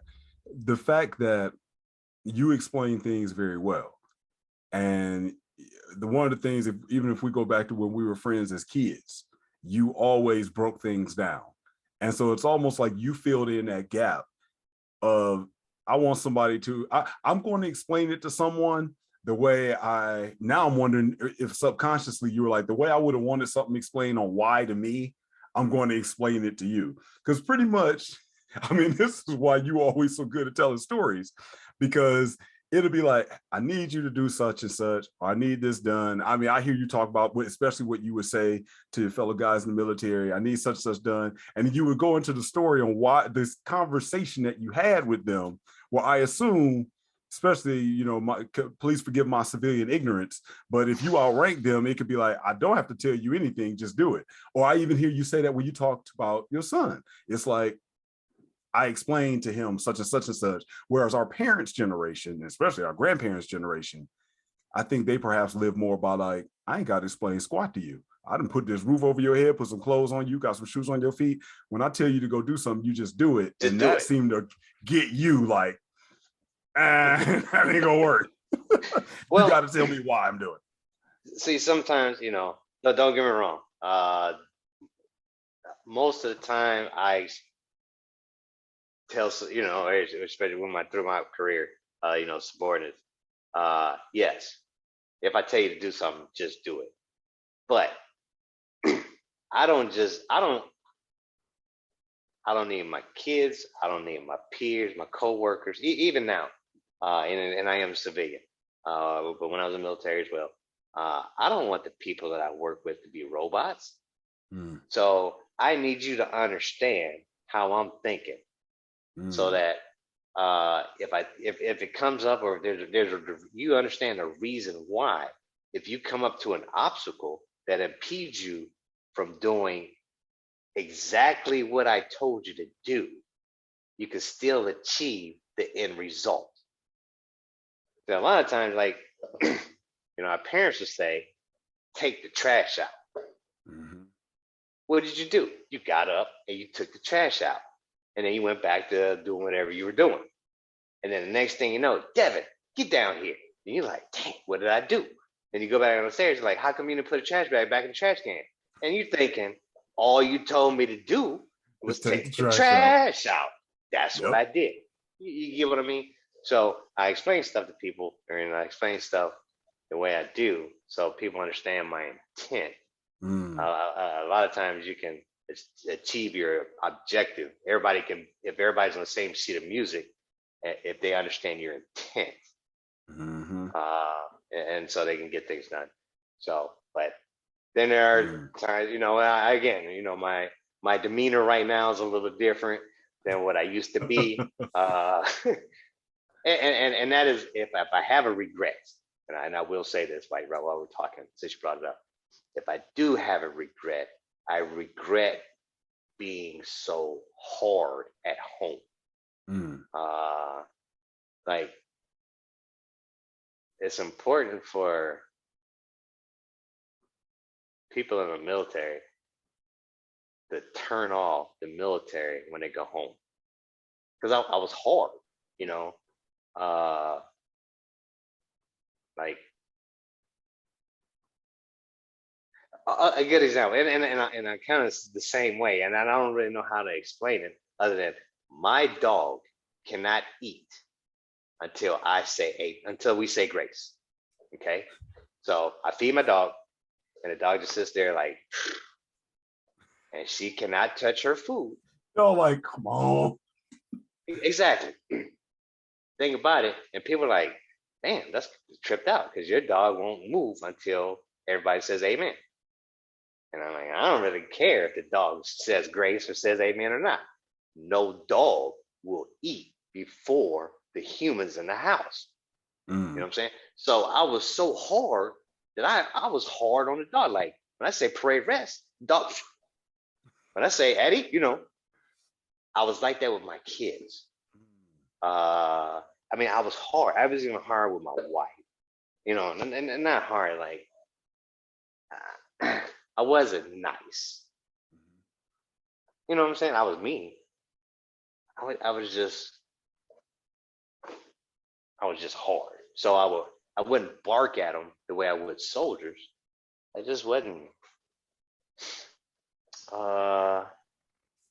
If you want, I wasn't the guy that if you wanted sympathy, no, if you wanted sympathy, I'd go tell you to look it up between shit and syphilis. That was me. Okay, that's how I was with my kids. So,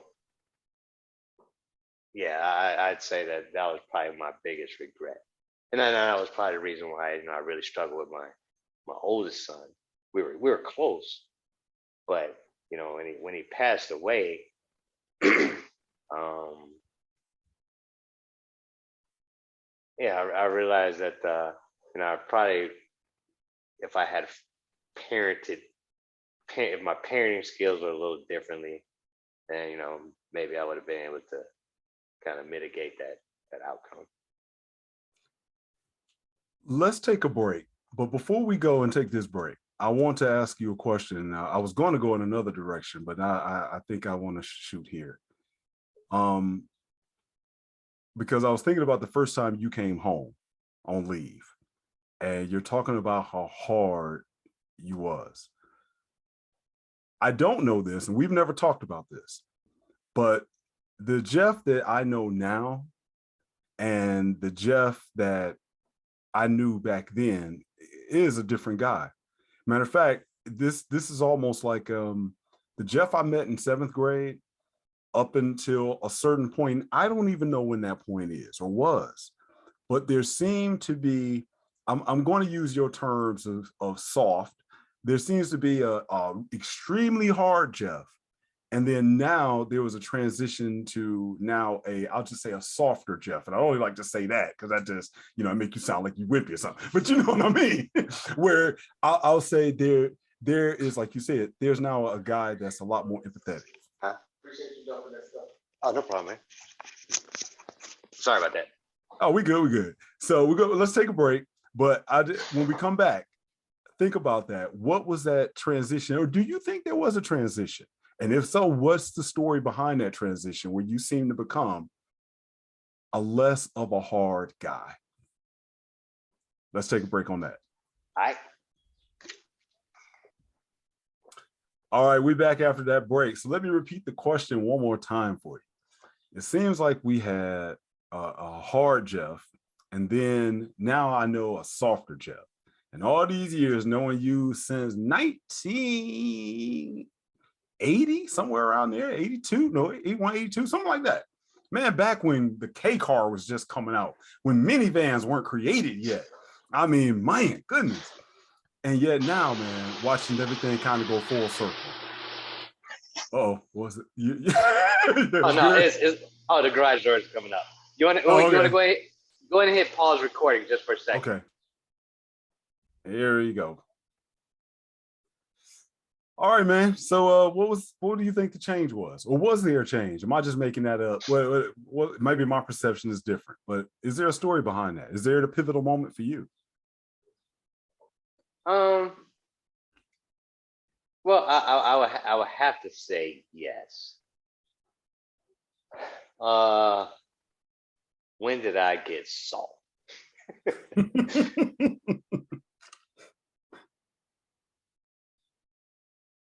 Okay, let me see.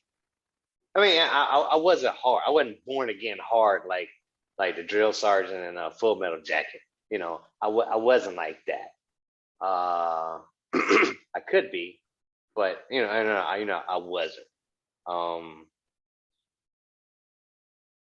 I always try to treat my soldiers or it doesn't matter my soldiers subordinates with respect. Um, but when I needed something done, okay, here's a perfect example. This would have been when the global war on terrorism first kicked off, and we went into Afghanistan.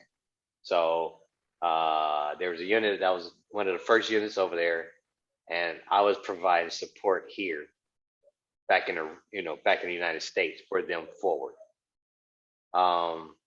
So the reporting that or the information that they needed, there was starting to develop a little bit of lag in time. Anyway, my battalion commander, who's a lieutenant colonel, came in just to see how things were going. And he said, "Hey, how you guys doing?" I'm like, "We're good." He was like, "Anything I can do?" I was like, "Yeah, I need you to sit down right here and start doing X, Y, and Z." And he was like, what? I was like, "I need you to sit down right here and start doing X, Y, and Z." And he sat down. So that when I say hard, that's what I'm kind of meaning. Like, if I needed something done, then you know what I mean. And I don't care who you are. I was given a briefing one time, and to command staff, and there's one star general that was in charge of artillery, and he clearly didn't have a clue as to what I was talking about. And I was like, "Excuse me, sir. If you give me 5 minutes, I will give you a block of instruction on how we do what we do." And he was like, "Okay." And so I gave him and the other generals a 5-minute class on how I do what I do. Completely inappropriate. But at the same time, they appreciated it because they didn't understand exactly what I was bringing to, how I was bringing to what I was bringing to the table. Mm-hmm. You know what I mean? So when I say hard,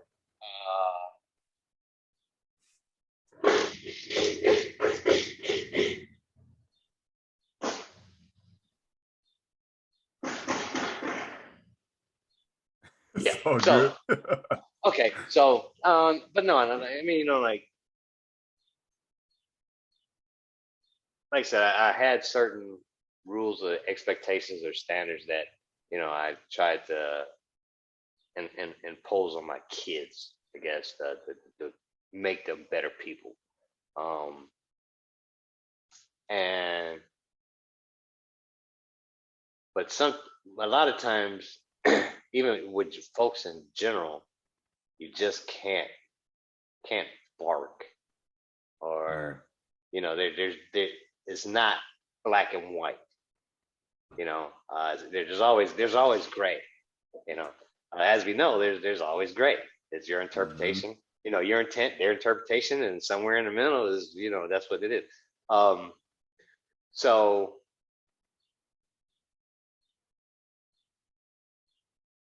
if I came, or when I say hard, like if I came in the house, my feet were cold, and I got in the bed, whatever, I was like, "Hey, babe, let me put my feet on your belly." She was like, "What?" I was like, because my feet are cold, you know. So I would just do like crazy stuff, you know. But no, it was all out of love. When did I when did I get soft? I'd probably say I think I got soft probably with my third child, when my youngest was born. And I, this is me. Okay, I'd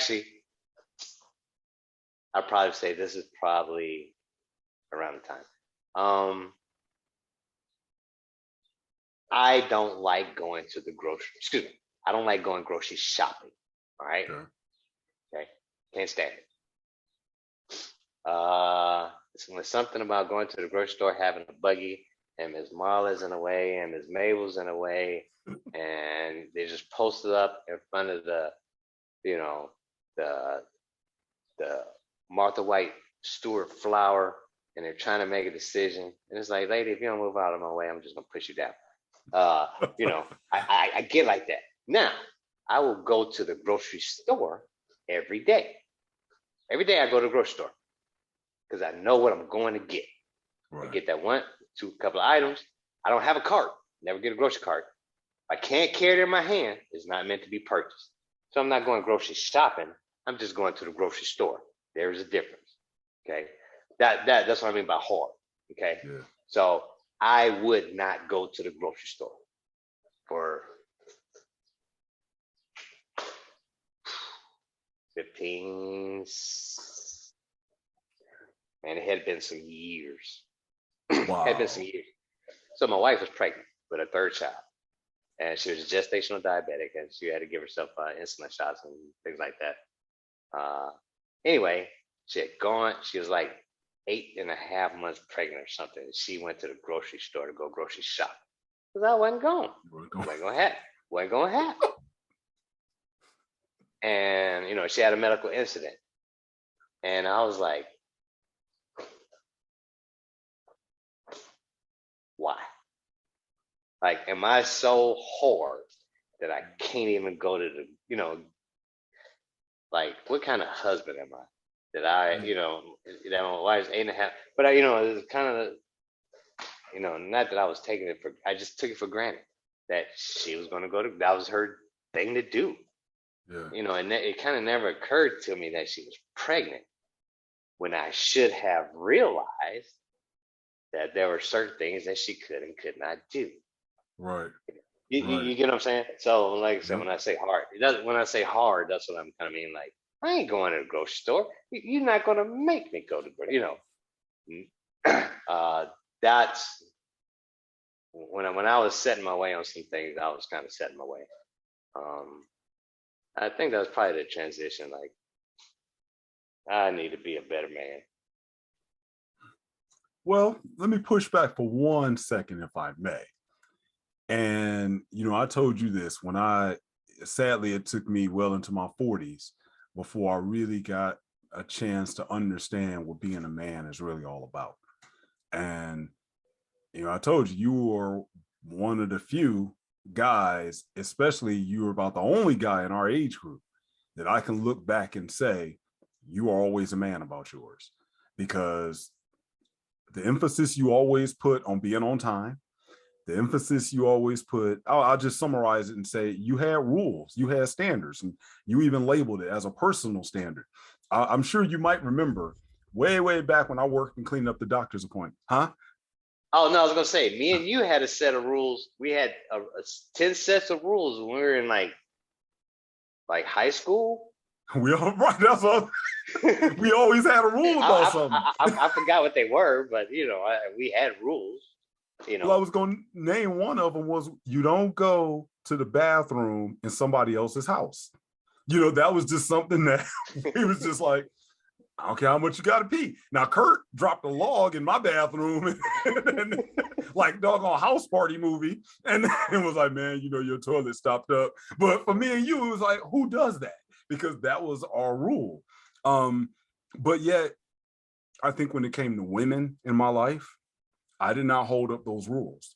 Other things in my life, it's like those rules could be negotiated, especially because the church really made me negotiate those rules. It was like, well, you can't be selfish about that, or you can't be. And so I ended up appreciating you always still having that standard, because at the bottom line, if you didn't want to do it, you wasn't going to do it in the 7th grade, and you wasn't going to do it at 45 years old either. You weren't going to do it. And over my years of growing up, I saw a lot of men, they start out like you in their teens and 20s, where they have hard lines. I'm not going to do this. But then as they get older, I will say they do get softer. A lot of compromises. I think people say men go through a midlife crisis. I say a lot of times men are just trying to go back to be that guy that they was before they got married and kids. Because I think marriage and kids, they do soften us up. But in your case, I don't know, it seems like the soften up kind of brought you into a lot more balance. Where I say for a lot of guys, they start here, but the softening up now moves them to where even their wives can't stand them. Even she looking at them like, you ain't the hard dude I married anymore. He's like, well, because I do what you want me. Well, see, I kind of had this thing about midlife crisis because I went through mine. I went through mine early though. I think I went through my midlife crisis in my 20s, my late 20s, early 30s. But I don't really think men. Okay, so there's two thought processes when it comes to midlife crisis. The first one, if you go back to the reference I made about trimesters, the typical male that goes through a midlife crisis, like I said, is usually in his 40s to 55.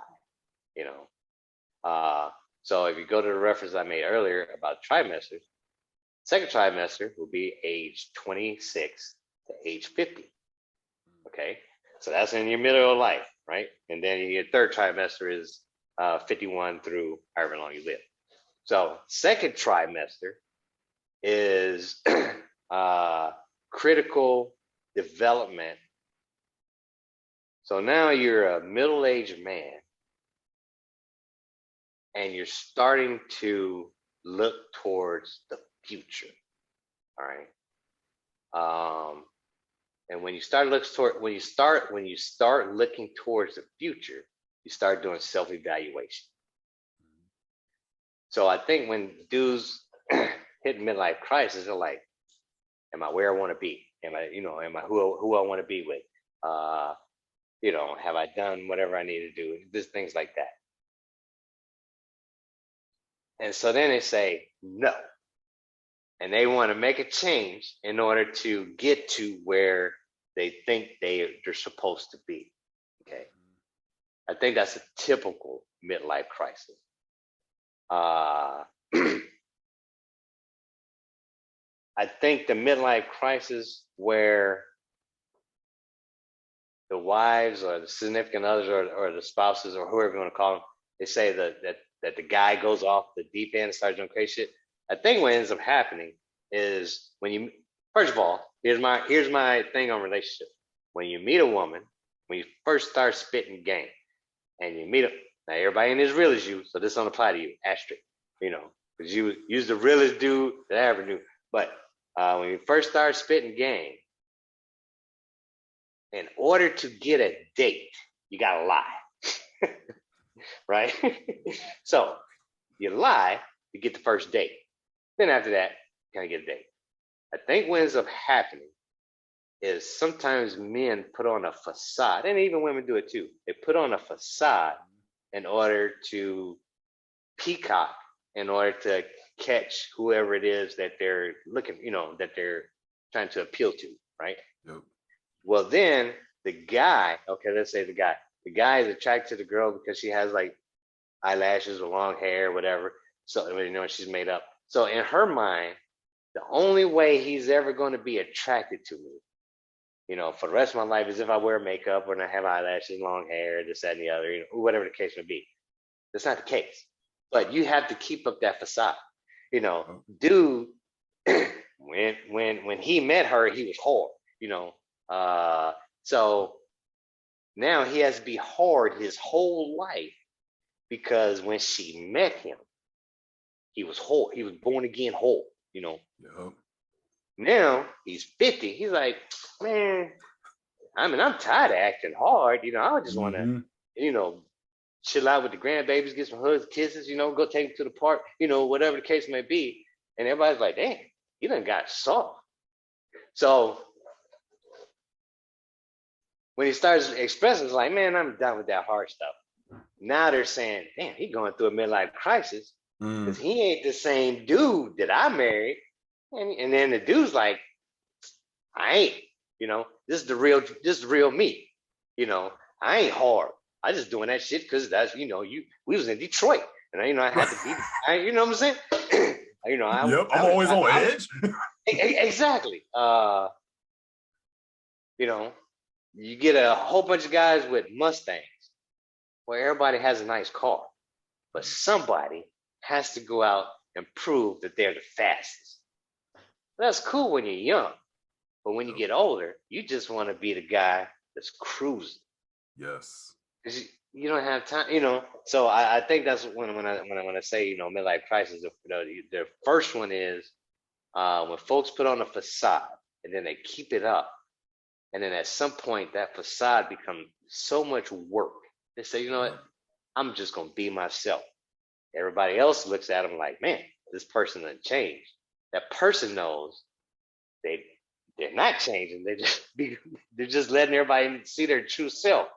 You know, that's the first one. The second one is when you self-evaluate and then realize that you want something different or you're not where you want to be, and then you just make extreme actions. You take extreme actions in order to get there. The thing about it is, at 50, you've already exhausted 2 trimesters. That's it. You're on the last. Life is a roll of toilet paper. When you start out, you got this big ass roll, right? And you can wrap it up, you know what I'm saying? Wet it, throw it on the ceiling, do all sorts of crazy shit. Because you don't care, because you got a whole roll of toilet paper. But then, you know, when you hit your 30s or 40s, you're like, man, that roll of toilet paper has actually kind of got smaller. Like, I might need to say this. You know, I might need to slow down how I'm using this. When you get in your 56, the more you use it, the faster it comes off the roll. Now you start to realize that I had some long days, but my years have been really short. And time is just moving too fast. And that toilet paper is coming off the roll. Now you're saying, damn, every time I pull up a sheet, I can see it. You know? So you're trying to do what you can to conserve toilet paper. Now you're like, I'm trying to eat right, whole wheat bread, you know, this and the other. You're trying to do everything you can to keep that toilet paper from spinning off that roll any faster. And I think that's life, man. So I don't know if I answered your question. Excellent. I done went around the world and came back on some toilet paper or facade, and it's, you know, and Mustangs. But that's what you do. But that's what you do, and you did. But now that leads me to a question. Why do you say you hit your midlife crisis in your 20s or early 30s instead of that toward the end of the second trimester or the third trimester? Why so soon for you? Are you like a woman going through perimenopause super early? Now, it's funny, I do have to say this. It is interesting that we do allow for women to go through perimenopause early in life and then menopause. We say, oh, well, hormonally, you know, she's going through now the life change in her 30s. But for dudes, that still isn't acceptable. I mean, truth be told, it's not even acceptable for men to be in a quote unquote midlife crisis. But we know that after 25, our testosterone levels stabilize and they start to decrease. And that messes with us up here too. So why do you think yours hit so soon? Because if men can't have it even later, how was the reaction with you going through yours even earlier? Well, I don't think mine was physiological as much as it was mental. You know, you got to kind of look at it from my perspective. I left home when I was 17. So now I'm in the army. Now I'm in the real world. And I'm doing real, you know, big people stuff. Matter of fact, I mean, think about it.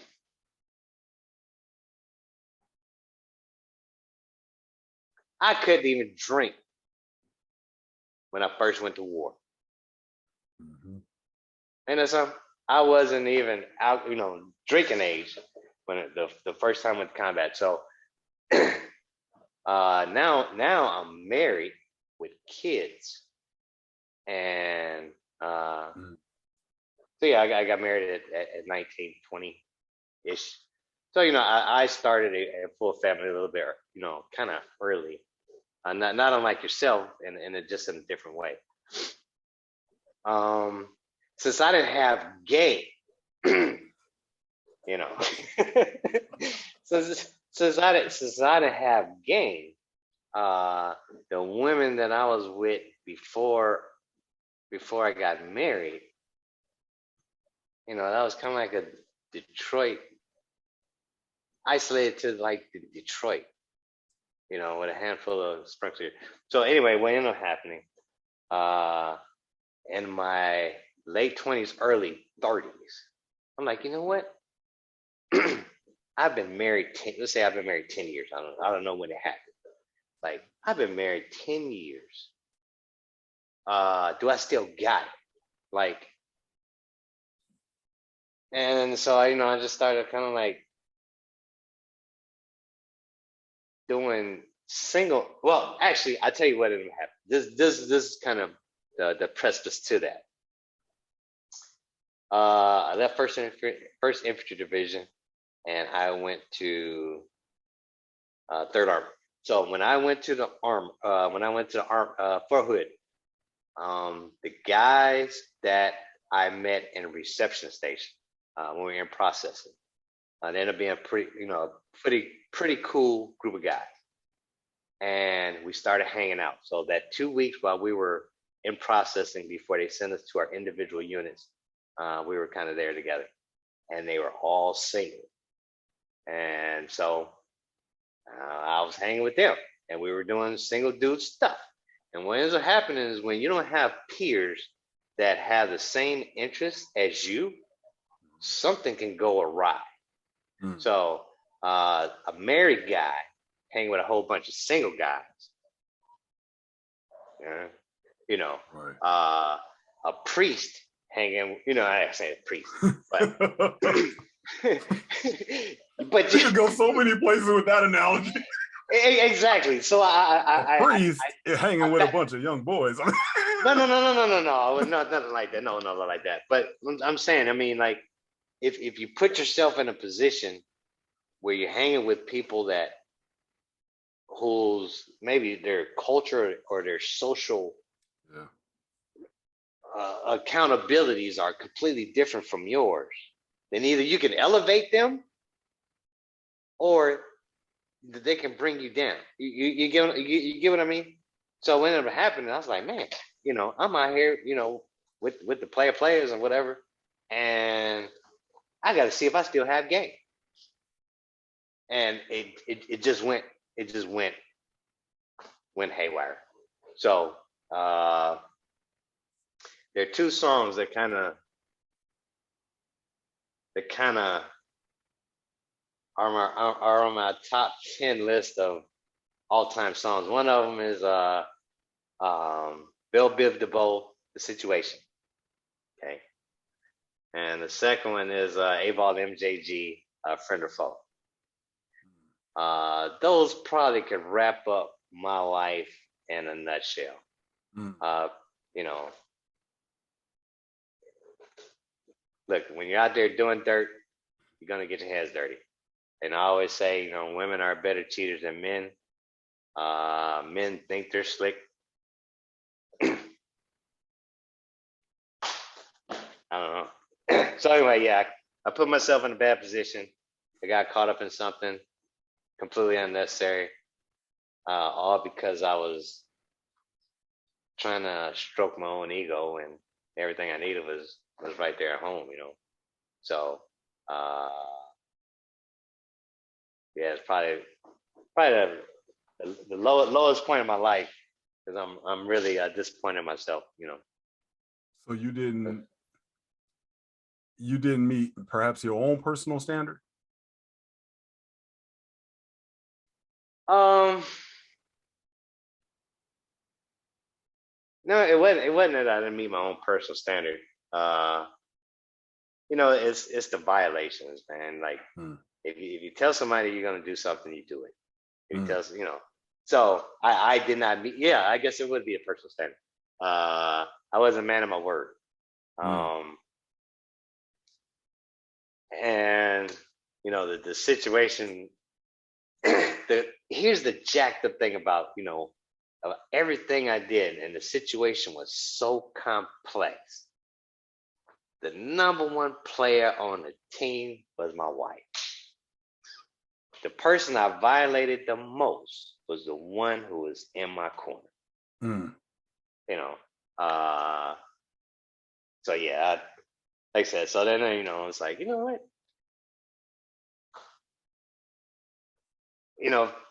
my grand. Okay, this is kind of how I am, and it's funny. My granddaughter's like, Papa.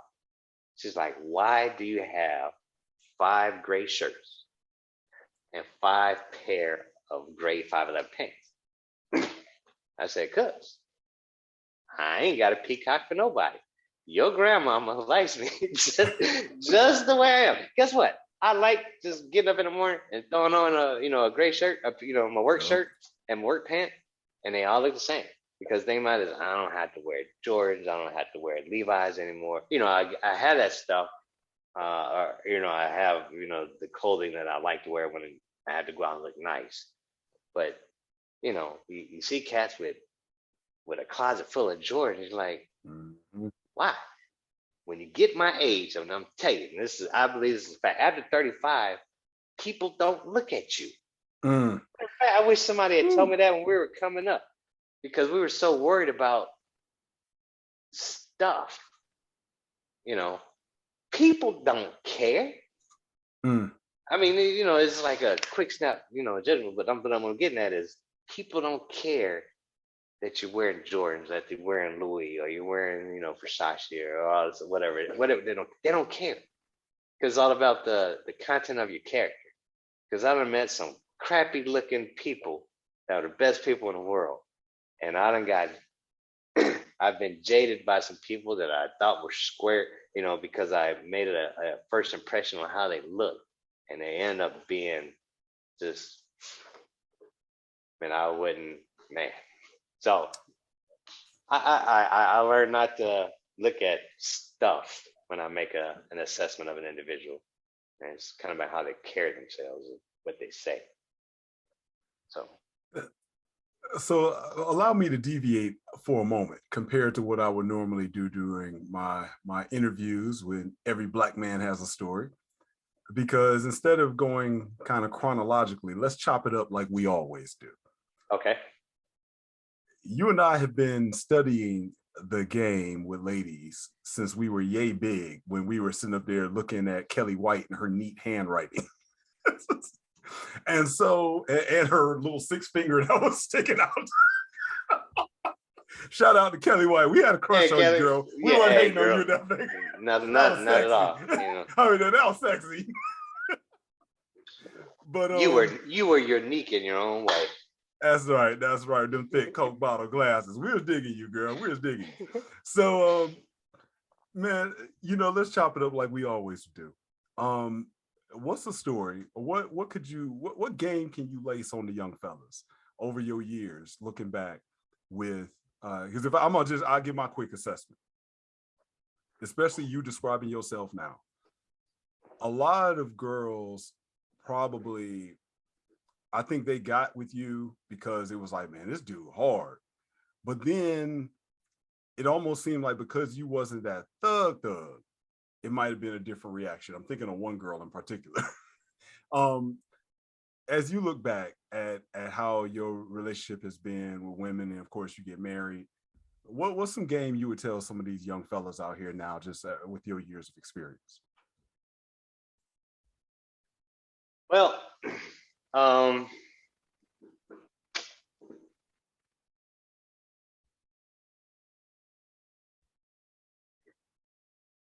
man, that is a tough one, because for the single fellas, I think you have to evaluate each woman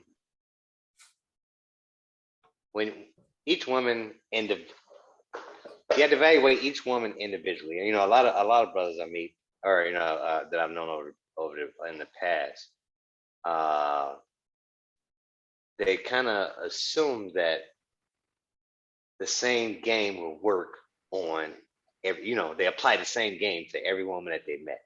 Okay, that's cool if you play in the numbers. And what I mean by the numbers is, if you only got one line and you throw it at one woman, then it's 50-50. Either she's going to be good or she's not, right? Let's say you got weak game. The thing about weak game is if you throw weak game at 10 women, maybe one of them will bite. So if you throw weak game at 30 women and you're using the same scenario, then that's 3 going to bite. You know what I'm saying? So if you're a hustler and you throwing weak game at 300 women, it's going to seem like you busy all month long. Now but you're putting in work, but your game's weak, right? So the thing about it is, how many people or how many men have we met that were so busy trying to manage their weak game that they were exhausted and they couldn't enjoy themselves? Because the thing about it is, you got to keep in mind, if your game is weak, in order to get that first date, you got to lie. Now, I'm going to come back. Rule number 1 in any solid relationship is be truthful.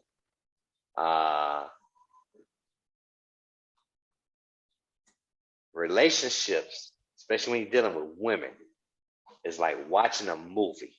Okay, you watch a movie, and it's like, oh, that was a good movie. When the movie comes on again, you don't have to watch it as much because you've already seen it. You already know what's going to happen. When you enter into a relationship and you start with little bitty lies and you go through the movie, the next thing that happens is the dude forgets his lie, but she's already seen the movie. So she is expecting something to happen and it doesn't. Like, wait a minute. He's deviating from the movie that, we discussed it, we saw, whatever. And so now she's like, huh? And so he forgets the next lie. And so now she realizes, because women have that type of that memory, like, he's been lying the whole time. So now you have a problem. So like I said, it is a struggle to keep up with the manipulations. So don't even do it. Just be hard. Just keep it 100. And you'll be, that's just the easiest way to do it when it comes to relationships. Young brothers. Man, stack your paper. I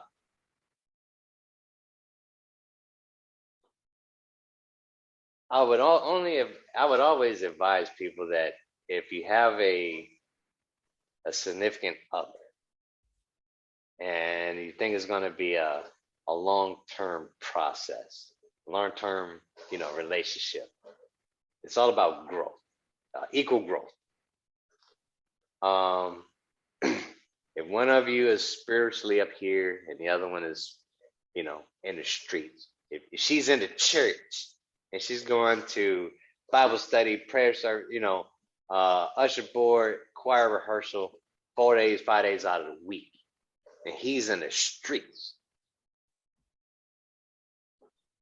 that relationship is, I'm not going to say it's doomed, but in my opinion, because y'all are on 2 different spiritual levels, 2 different social levels, her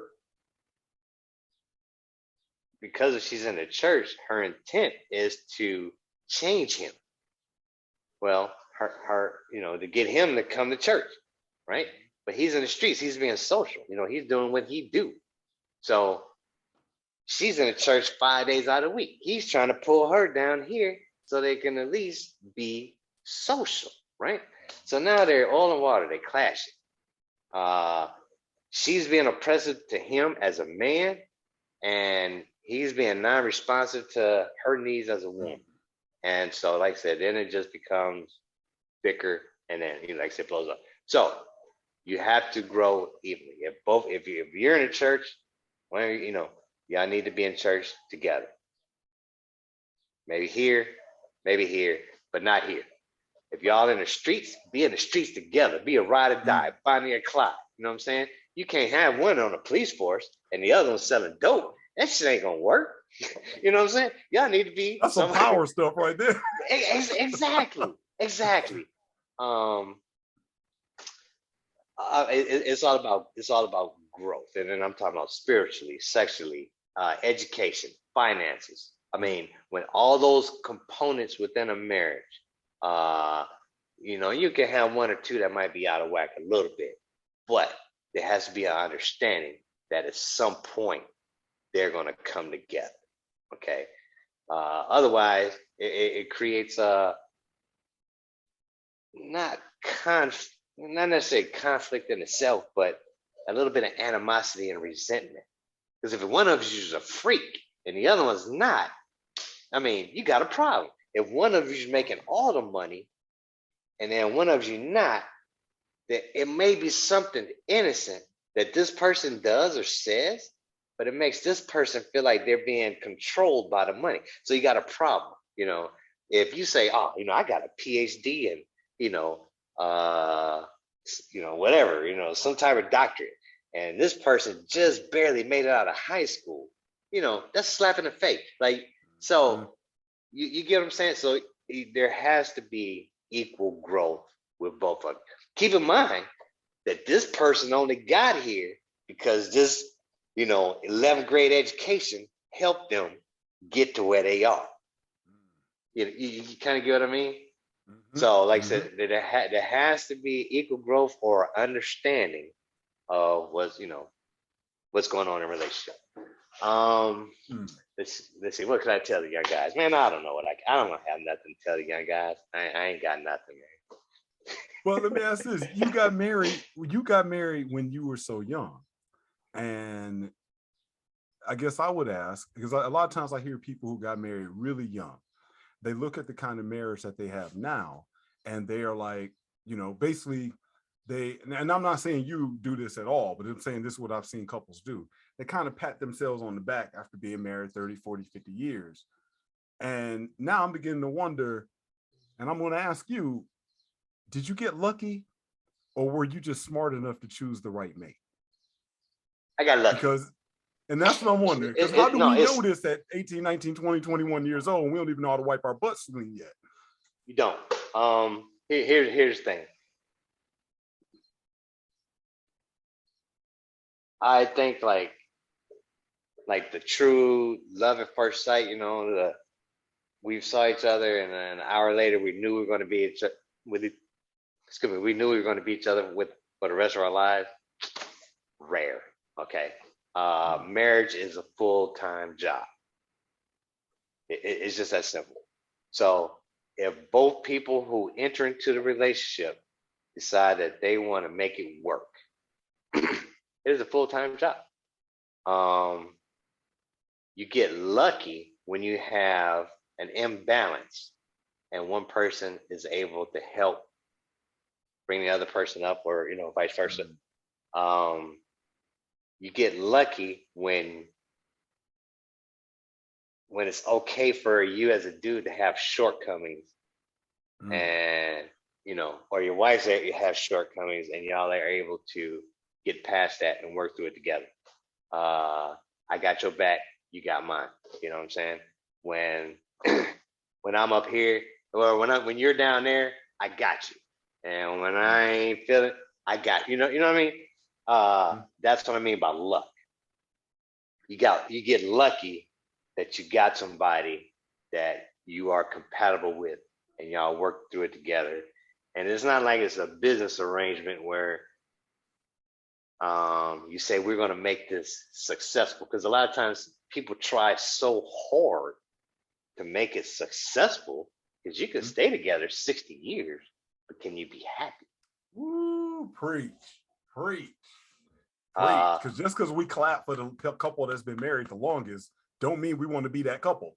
Right. You don't want to be that old Exact- couple on Living Color that's always trying to kill each other every time they turn their Right. back. Right. Exactly. Um, and so then it kind of goes back to the real question is what do you define as happiness? Mm, Um, mm, some people say, well, if I was rich, I'd be happy. Mm. More you make, the more the government takes. So I don't want to be mm-hmm. rich. I don't really want to be rich, but I just want to be comfortable enough where I can enjoy the things I want to enjoy with who I want to enjoy them with. I don't want to take my wife fishing. You know why? Because she doesn't enjoy fishing. When I go fishing, my wife takes a book. You know what I mean? So I know she doesn't enjoy the experience of the bugs and the boredom and anything like that. And I use it to clear my mind. So I'm not going to ask her to do something that I know she's not going to enjoy, even though I enjoy it. But if I go to Alaska, I'm like, hey, let's go to Alaska. You know what I'm saying? That's something that I want to experience with her. So I don't know if I really kind of answered the question about. No, you do. I mean, the key point is like I choose happiness over longevity anytime. Again, I've gotten lucky that she's kept me around this long. I choose happiness over longevity. Man, you gave me the title for a bunch of videos right there. See, y'all, that's what you get from the Every Black Man Has a Story, especially with Jeff. Because, man, I got like 5 sayings down here. Man, you get some long-winded stuff from Jeff. That's what you get. But, man, I can certainly say in my life, so many statements and just like titles that you've given me, whether it's personal standards or whether it's something that we all know, no good deed goes unpunished. And we know that statement, but you are always so able to look at so many incidents and point out no good deed goes unpunished. And then you have a story proving why that statement see, the thing about it is if you venture out the house, and I don't even say you had to venture out the house, but no good deed, I'm gonna tell you, no good deed and pay now and pay later, they apply every day. If there's somebody other than you in the house, no good deed goes unpunished. You're gonna experience it. You're gonna experience it. Yeah, it's like a law. Yeah, it's the law. It's going to happen. Sometimes you just don't see it because it's not painfully obvious. We're not talking about like no good deed where you stop on the side of the highway to help an old lady, because she had a flat tire. You're getting ready to go to a job interview or something, and you got dirty, oil all over your clothes, and then you were late for the interview. We're not talking about that type of no good deed, although that's like the worst case scenario, kind of sort of. We're talking about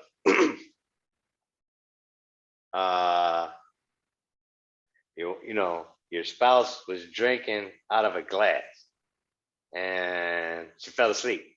So he's like, oh, I'll just go ahead and take the glass and put it in the dishwasher. But it had a little bit of ice in it or something like that. And then she wakes up and she's like, what happened to my glass? I'm like, I put it in the dishwasher. I'm like, why'd you do that? I wasn't finished drinking it. And you're thinking, no good deed goes unpunished. Like I should have just left it there. Something just that simple, but you see that one every day. But pay now, pay later, all the time, all the time, all the time. I was raking the yard earlier today. I didn't finish. Pay now, pay later. I could have finished. But I just didn't feel like doing it.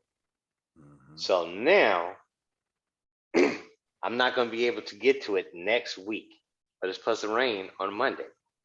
So not only do I have to do it next week, everything out there is going to be wet. So my thing about pay now or pay later is, as a general rule, and it's not always true, but as a general rule, when I have to pay later, it usually costs me more. I mean, it's just so if I had just done it today, I wouldn't have to worry about it next week. Number one, my schedule would be freed up. Number two, it wouldn't be wet. I wouldn't have to work as hard, But But these are decisions that we make, and every decision has a consequence. So, then on that note, and we're gonna start wrapping up because I know I done took a lot of your time. But you know I could pick your brain forever because y'all just don't know the stories we leaving out. So let's talk about other folks for a second. I want to combine everything you just said. And because of your vast amount of military experience, and we are just talking about the game, to my Black prospectors out there, all ones and twos or tens of you that may be in the military, what would you say to these guys that are married or thinking about getting married and they're in the military? What wise wisdom would you have for them on either, we'll start at the beginning. Should they get married? You got married early when you went in there. Is that something that you think other soldiers should repeat? And how do they deal with surviving being married in the military? What do they do if Jody got their girl when they're gone in the military? What stories have you seen that you've been able to, because I know I'm sure you've had the stories. I'm sure you probably had some guys crying, and I know you didn't just be like, man, that's kind of sucks. I know you had some wisdom to throw down. What did you tell those guys? well, no, and that's kind of the thing. I truly say, me and my wife's relationship, is kind of unique and special. I was lucky again because my wife was in the military. So one of the challenges faced with a military marriage is if you have a spouse, especially when you're young, and you have a spouse who is a civilian, not associated with any military at all. Because what ends up happening is when you're young, you grow, you mature really fast. You have no choice. The people who don't succeed in the military in the early years are the people who cannot mature because they do childish shit or they just can't get it. And the military has no place for immaturity because it usually leads to other problems. And like I said, by that point, it just kind of forces that person out of the military.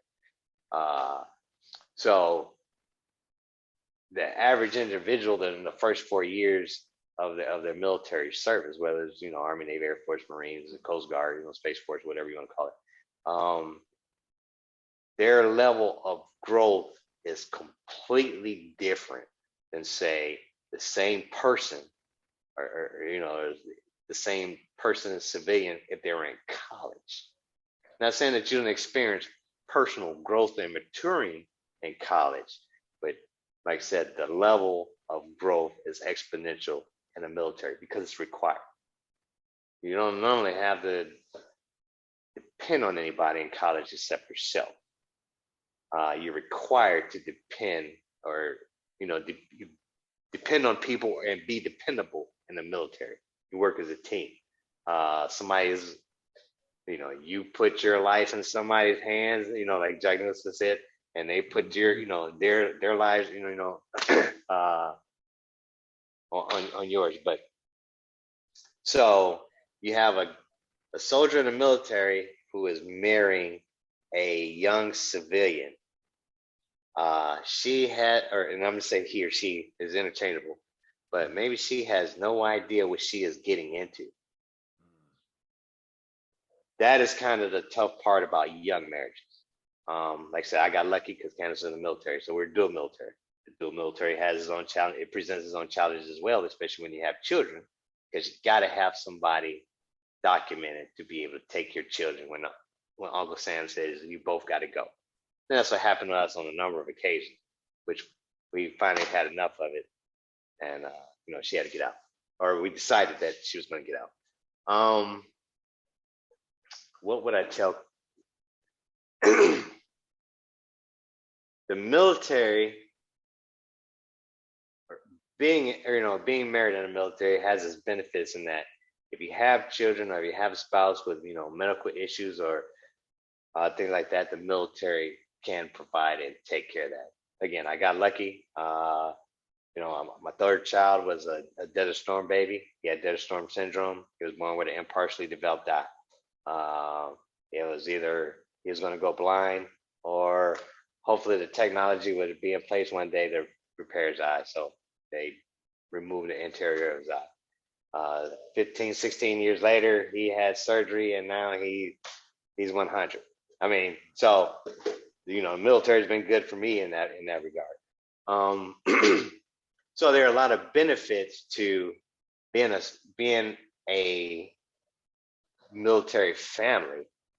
It's just that the rigors of being a military family are kind of tough. Being married is a full-time job. Being married to a military person is like having two jobs. Mm-hmm. Being married in the military, with children is like being a job and a half, because the thing about it is one of the parents, whoever the military parent is, they're going to be gone at some point. So just to use that scenario that we were giving you before, just say the young man, joins the military, his wife is a civilian, okay? And then they get married. And then she finally gets, they get together wherever his duty station is at. And she's like, oh my God, what did I get myself into? And then he comes home from work and he says, on Monday, I'm going to be gone for 2 weeks. Wow. Doing a military exercise. And she's like, she is expected to hold the house down and do everything that's necessary to take care of business. There ain't no, I don't know how to do that. That's where a lot of conflicts and problems arise in young marriages in the military, because he's up here and she's down here and she's like, has no clue. So, or vice versa, vice versa. So that's where Jody kind of comes into play. Okay. So now this 2 week thing happens quite often, right? So let's say that he's born again hard, like Jeff, right? Right. And he's not really a nice husband. He's a good husband, but he's not nice. And then, he's like, on Monday, I'm going to be gone for 2 weeks. And she's like, okay. And so, she's taking care of business like she's supposed to be. And then she runs into Jody. And Jody knows everybody's gone for 2 weeks. So Jody gives her exactly what she's not getting at home. And he's like, look here, girl, the bottom line is, we could do this for 2 weeks. And then I'll let you be as long as you can be discreet, I could be discreet. So, Dead presidents, man. Dead presidents. That scene in Dead Presidents, man. That scene in Dead Presidents when he came back from Vietnam and dude was like, who you think took care of your woman while you was over there? And it was like, that hurt me. And what you just described, man, that Clifton Powell played Jody, probably the best anybody had ever played it. But go ahead, I'm sorry. That scene just came to mind. I'm gonna have to cut that into this video so people can see how powerful that scene was. So like I said, it's about balance.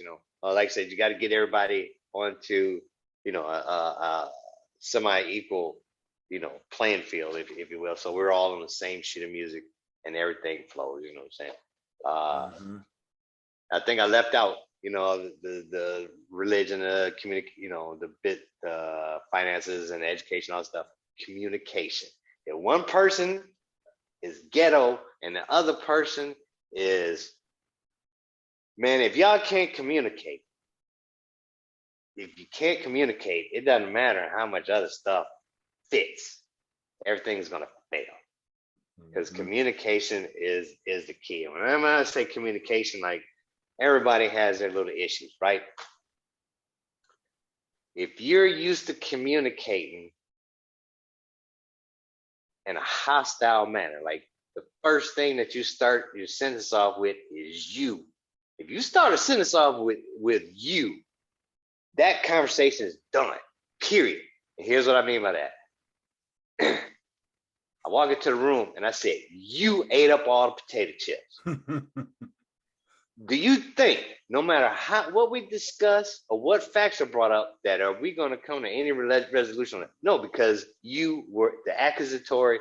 It was threatening. You know, you were. It wasn't even an option for discussion. You know what I'm saying? The first, second thing is never and always. Took me a long time to do, to break myself out of habit. And I was like, you always leave the shoes in the middle of the floor. And, Candace would say, you always forget to put a trash bag in the trash can. Well, I don't always forget to put a trash bag in the trash can. Right. You use never or you use always, you're going to have a problem. If you start a statement off with you, you're going to have a problem. Dudes, this is me. This is the soft side of me. I had to learn this. When I get up in the morning, for the first time I engage my wife and my kids, I set the tone for the rest of their day. What I mean by that is, I used to be hard, like, bark, make a bed. Oh yeah, love y'all. Have a good day. Bam, I'm out the door. Right? Okay. Now I realize that when I get out of bed, like, hey, hope you have a good day, this, that, and the other. If you need anything, give me a call. Might rain this afternoon. Make sure you take your umbrella. Okay. So what I did was I kind of went soft, but I showed concern, interest, and like, hey, have a good day. Instead of barking a whole bunch of stuff, commands, like checklist, and then my I love you was hard. My have a good day was hard.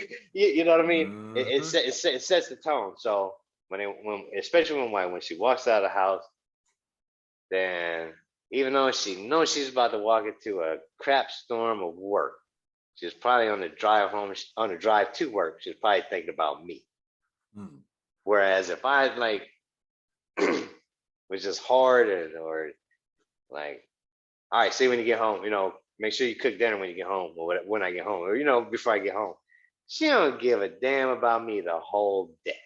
Wow. Like, I can't believe he want me to cook dinner and when he don't even know what kind of day I'm going to have. You get what I mean? Yep. So you can set the tone for your significant other's day by something you say either at the beginning or end of the day. And I guess the last thing would be is never go to bed mad. Because me, if I go to sleep on it, when I wake up, I went to bed 100. Now I'm straight fire. So and you done planned the whole night too on how you gonna solve that problem. Man, I started, man. Look here, 2 gallons of gasoline will fix most things. No. I edit that. No, don't go to bed, man. It's an old saying, but I really, truly never understood it. But if nothing else, discuss it. You can go to bed irritated, but don't go to bed mad. And the silent treatment doesn't really work. So don't do it. I used to say, you ain't got to say nothing to me because I love silence. Hey, that is a tactic I have heard some men say. Some dudes be like, she's not talking to me. She's not talking. And other guys will be like, so why you complaining? What's if the she's problem? Not talking, that's actually a good deal. Right. Right. So yeah. So no. Communication, I'm just saying, bottom line, communication is important. So anyway. All right. Now, as we get ready to transition toward the close, what story would you tell, or what would you like to share about your military career and the transition now that you've made to the civilian life? I think I told you this story before, but I think one of the things that shaped me, especially in my first infantry division years, was the fact that I was naive.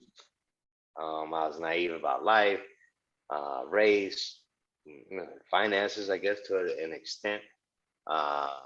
It's just so many things I was naive about, and there were people well, there were people trying to help me and people trying to hurt me. And I just didn't see it because I thought everybody in the army was green. Okay. So I thought we were all on the, I thought we were all on the same team. Same team, same fight. But I found that not to be the case because you can't get away from ageism. You can't get away from genderism. I don't know if genderism a word. You can't get away from racism.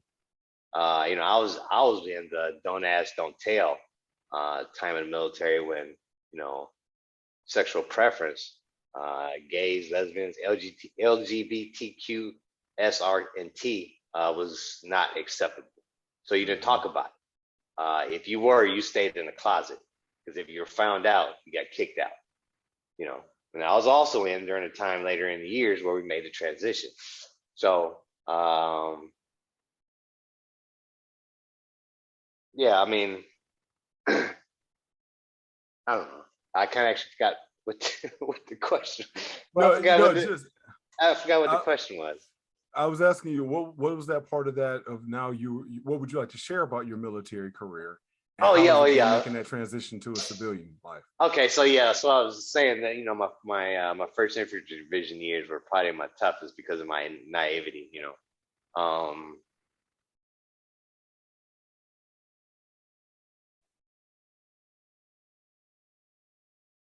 don't know. I really struggled the most with retirement.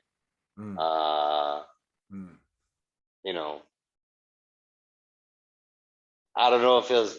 I don't really know if it was an isolated case, but I had a WordPress blog. I was really depressed, when I was retired, and I was drinking quite heavily. And the thing about it is, when you spend 22 years in the military, or whether even if 22 years as a firefighter, or even a firefighter or a police officer, or some type of civil servant, I think what ends up happening is when you retire without planning for that retirement, that immediate loss or that immediate change kind of affects you. So, when I got out, I was trying to figure out, like, okay, what am I supposed to do? What is my purpose? And so I started to go down this hole, like the further down in the hole I got, the more I started to drink, and then so alcohol is my treatment, if you will. But so that was my fault, and then I would always tell people, it's not about retirement, but have a 5-year plan.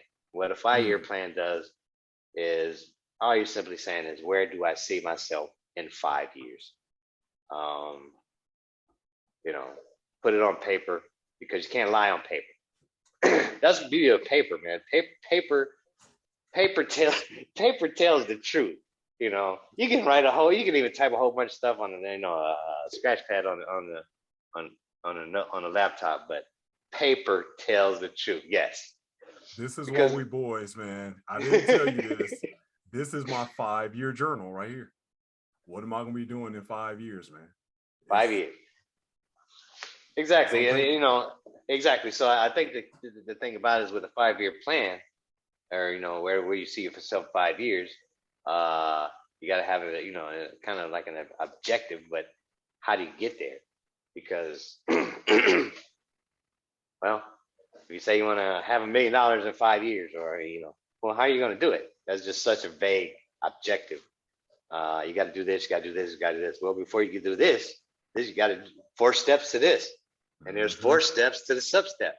The next thing you know, you're starting to, when you start back planning, you realize, oh man, I might have to make an adjustment. And so it's necessary. But time is still moving forward, because you're still, I hope you're still pulling toilet paper off the roll. Right. But toilet paper is still coming off the roll, and so you have to make adjustments to the 5-year plan. And, either it's check the block, I've kind of moved on. But that was the thing that I did not do is look, a lot of people don't understand it, but when you deploy, while you are focused on whatever it is, or while the service member is focused on whatever they are focused on, everybody in his or her outer circle, their lives continue to move. Their toilet paper is going off, just moving right along. Well, he or she is not focused on those things in life. They are focused on whatever that military mission is. So after the deployment, they come back into life, except they've missed that timeline is missing, right? You do that enough times, and then you realize, damn, I missed out on a lot. Or, yeah, I missed out on a lot. But the hardest thing is if you had a 5-year plan, you just lost all that time in the deployment because you weren't even thinking about the 5-year plan because you were focused on what you're supposed to be focused on. Right. And that's kind of what happened to me is deployment, you deploy, you come back. You got to get your mind on, you got to decompress, but your decompression time is really, really short because you're getting prepared to go to the next rotation. Then you're in rotation. And then you wash, rinse, repeat, wash, rinse, repeat. Next thing you know, you've completely lost track of time. So your 5-year plan got blown. Well, that's what happened to me. And then I just said, you know what? I got to make the jump. It doesn't matter if my parachute opens or not. And I retired. But I did it so fast. I had not prepared myself to go from 100 miles an hour to, horse and buggy. Right. I was like, so yeah, that's all on me. And but like I said, my family pulled me through it. So then now I'm still trying to figure out what I want to be when I grow up. But, well, brother, that's what I was about to ask next, because you and I, we've had that motto for the longest time of, as old as we are, we still trying to figure out what we want to be. I think I want to be a talk show host, but I just don't think I'll be able to make a living doing it. But because I love interviewing y'all cats, and because I learned so much. But I think the days of Phil Donahue and Oprah and making a living off of that are gone. But what is next? And I'm going to ask you the question in this format. 5 years from now, if you were putting it down on April 22nd, hate to date the show, but it is what it is. On April 22nd, 2027. And it's easy for me. I can do this actually because I do this for a living. It's like I'm always thinking of the future. And you are a future thinker as well. But now we have a specific date. The year is 2027. And I know you even know a lot about what's likely going to be going on in the world in 2027. You have more of an inclination than most. What's Jeff doing? Where does Jeff want to be? What story is Jeff going to be telling? Which story is Jeff's going to be telling? Well, hopefully,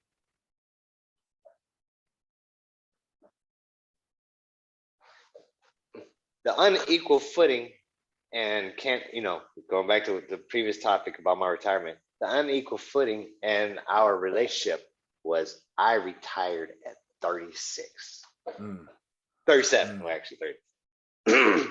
Well, was it 37? No, technically I was 39.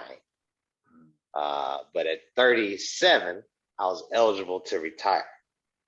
Now, I went on another deployment, carried me over, and I retired as soon as I got back. So I was 39 years old when I retired. Who gets to do that? Meanwhile, my wife's still working, right? So, I've been working, in the past years. So what ended up happening is for 20 some odd years, she followed me around. And now, because she works for the government as well, I've been following her around, which is why, we've been relocated. So she retires in 3 years. So she bought back her military time. So she retires in 3 years. So now we get to do all those things that we kind of have been doing independently. We get to do them together. Are we going to stop working? Absolutely not, because we can't. I don't think anybody can afford to do that. But like I said, we're free to do what we want because we're not slaves to the job game. Yes.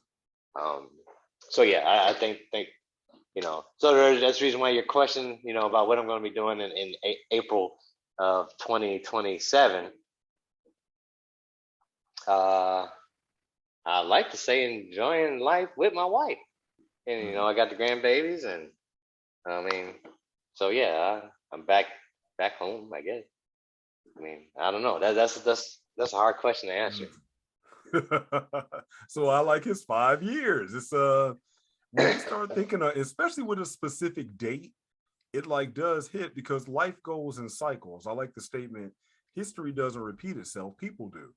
And so, it's almost like the Muhammad Ali, although this isn't the saying, but Muhammad Ali made a statement, I'm paraphrasing, if I'm the same man I was 20 years ago, I've wasted 20 years of my life.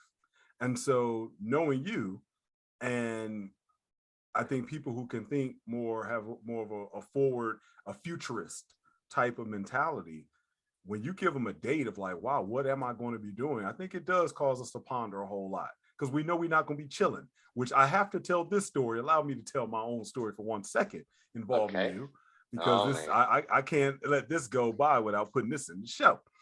I'm sure I probably mentioned this in some other YouTube videos, but obviously when you went into the military, you matured a lot faster than we did. And so Kurt and I always talk about that pivotal moment where all of us, 4 of us, were able to hang. Now, mind you, me and Kurt thinking we doing something. I'm working at the grocery store, pulling down. I think at that time I started at $5.25. So I might have been making like $5.85 an hour. Kurt was probably working one of his 17 jobs even back then, and at Barnes and Noble or whatever. And so, but we thinking we doing something because we out here hollering at these babes. And you and Robert goes out to California, USC. You go into the military. And Robert's struggling financially, but he comes back home. You wasn't exactly balling out like you just said when you came back.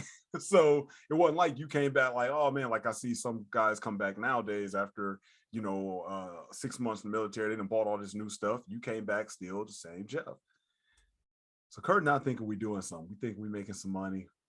We doing some things. And you and Robert looked at us and called us stagnant. And for Kurt and I, that was a life-changing moment. Life-changing moment we will never, ever, ever, ever forget. And so I'll bring that back around. Because of you, I think you made all of us, and you and Robert both, always be thinking, what are we going to be doing? And don't be stagnant. Because at no time in my life would I ever say that I was stagnant, but I was at that moment. And I've never wanted to be stagnant again because of that slap of reality that both of y'all kind of gave both of us. And Kurt definitely hasn't been stagnant since then. So you're not a stagnant dude. And so to think 5 years from now is kind of like, yeah, I am going to be doing something. Well, see, the key thing about it is I had to kind of think about how you, Robert, Kurt, impacted me. Because the thing about it is, you taught me responsibility and accountability to my children above all else.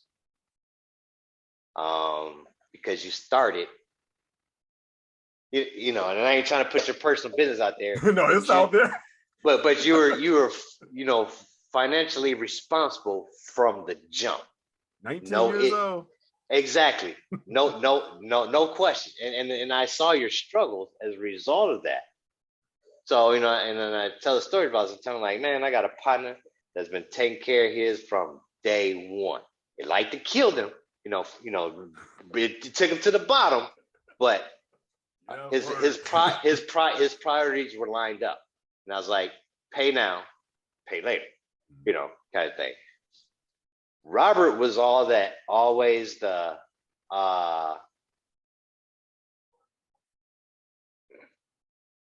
if Kurt was the woke team, the woke guy, Robert was you need to be on a higher level of self, no matter what, And I always think about, yeah, Robert, went out to USC going to medical school, came back to Detroit as a social worker. One thing Robert never did to me is he never complained to me about this, being a social worker.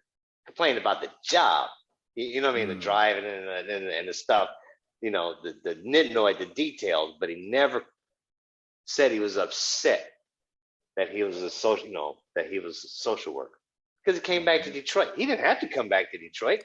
He was always all the way on the West Coast. He could have done something different, but he wanted to bring people up in the place that he grew up. Kurt has been that cat who, and I tell people, man, I got a partner that has went to every historically black college in the United States. Right. Yep. They're like, oh man, what does he do? I was like, I don't know. He got 5 jobs because of the student loans. Ain't no joke. Right. But Kurt has always been the resilient guy who's always had a smile on his face. Yes. That's what I when I say, I think we have given to each other. I think that's what that's all about, because you and I know we can go 6 months, 9 months without talking, and sometimes even longer than that, and just fall back in. Yep. And man, I always say thank you, because during those years that it was tough and a struggle, for people who don't remember how much it used to cost to make a phone call, here it is now. We on this new thing, like I always say, we on the seeing telephone that we watched on the Jefferson or the Jetsons rather. The Jetsons. And yet now, I remember during those years, whether it was MCI or Sprint or however much, I was like, man, I ain't got. Jeff will call and I wouldn't have money to call him back, and then I wouldn't call you back, but you know what? You would always call me. And so even when I couldn't afford to keep my end up or just didn't keep my end up, you did, brother. And I appreciate that. I appreciate the patience with me, man. No, man, it's just because you had an easy telephone number, 273 something. 863-275-3. That's right, boy. That's right. Matter of fact, wasn't you 864-4289? 4289. It's amazing how things just don't leave. They just don't leave. That wasn't a secret to tell, right? Well, I'll have to edit that out. No. Because let's just say Jeff is the king of security. So I've learned a ton about that as well over the years from you. So man, as we get ready to close, couple more questions.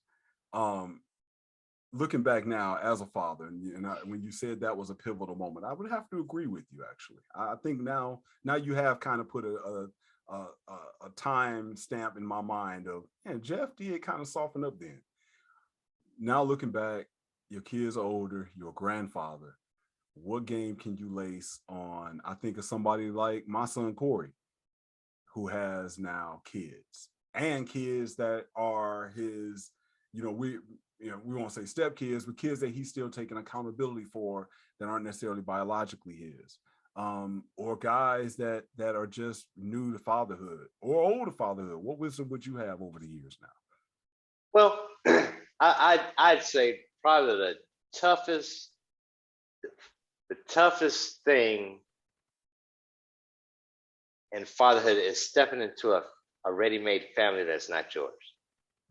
For any young man to step in and take care of another man's child, especially in the event that the baby daddy or the father, the father is still relevant.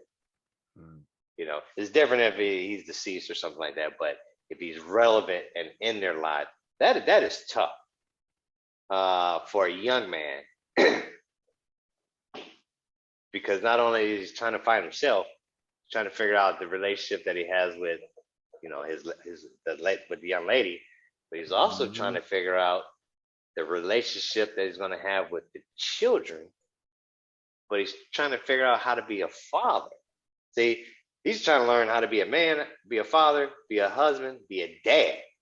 Father and dad are two different things. So, he doesn't know how to mentor a child because he hadn't, I mean, so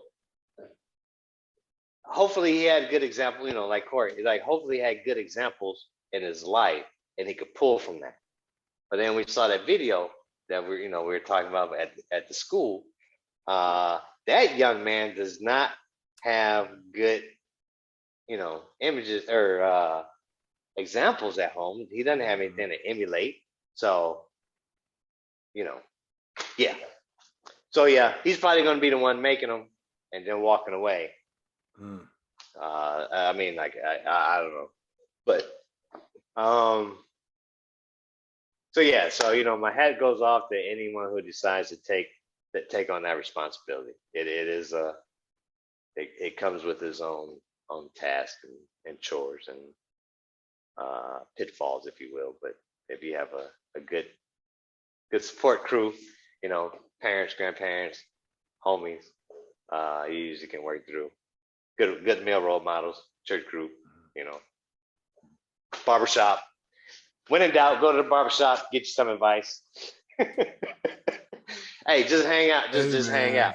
Man, all you got to do is drop it in, drop it in the barbershop, let everybody discuss it. You'll get an answer. Well, y'all are my barbershop on here now.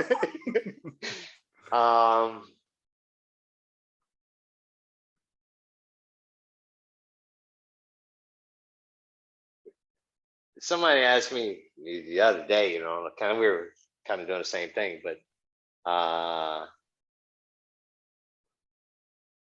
don't know. They asked me that I think I was a good dad. I tell you the same thing I told him. Can't answer that question. You have to ask the kids. Like, are you a good husband? Like, I don't know. I can't answer that question. You gotta ask my wife. I was like, I just try to be a good person. I struggle with that one sometimes. But sometimes it's got to be enough to do your best. Just go for there. I challenge you. You ask me whether I see myself in 5 years. I challenge you to write your own eulogy. Wow. Now, I always say the hardest thing I ever had to do is self-reflection, self-evaluation. But you try to write in your eulogy, bruh, be like, damn, I'd rather go dig a ditch. Oh, hold on. We got to chop this up for a second. We got to chop this one up. We can't stop on this because I mentioned that probably every single video, Dr. T. Hassan Johnson. And Dr. Johnson. You good? Oh, go ahead. Yeah. Dr. Johnson, he put a question out there that I think is one to think about on what you just said. How would we as men live any different if we stop trying to have good things to say, good things for people to say about us at our eulogy? How would our behavior change? Yep, because his point is a lot of times, I'm going back to when I said about you being a man and you having things your way, doing what you wanted to do. And that's a good quality because as he points out, a lot of times men will not do what they want to do because they don't want anybody to think or say anything bad about them. So we want that good eulogy. We want folks to, when we die, to be like, he was a good man. He sacrificed everything. He gave everything. But how much, your statement that I wrote down here, man, what if we started choosing happiness? And instead of, I'm going to say longevity, what if we started choosing happiness over good things to be said about us at our eulogy? Well, I had to say that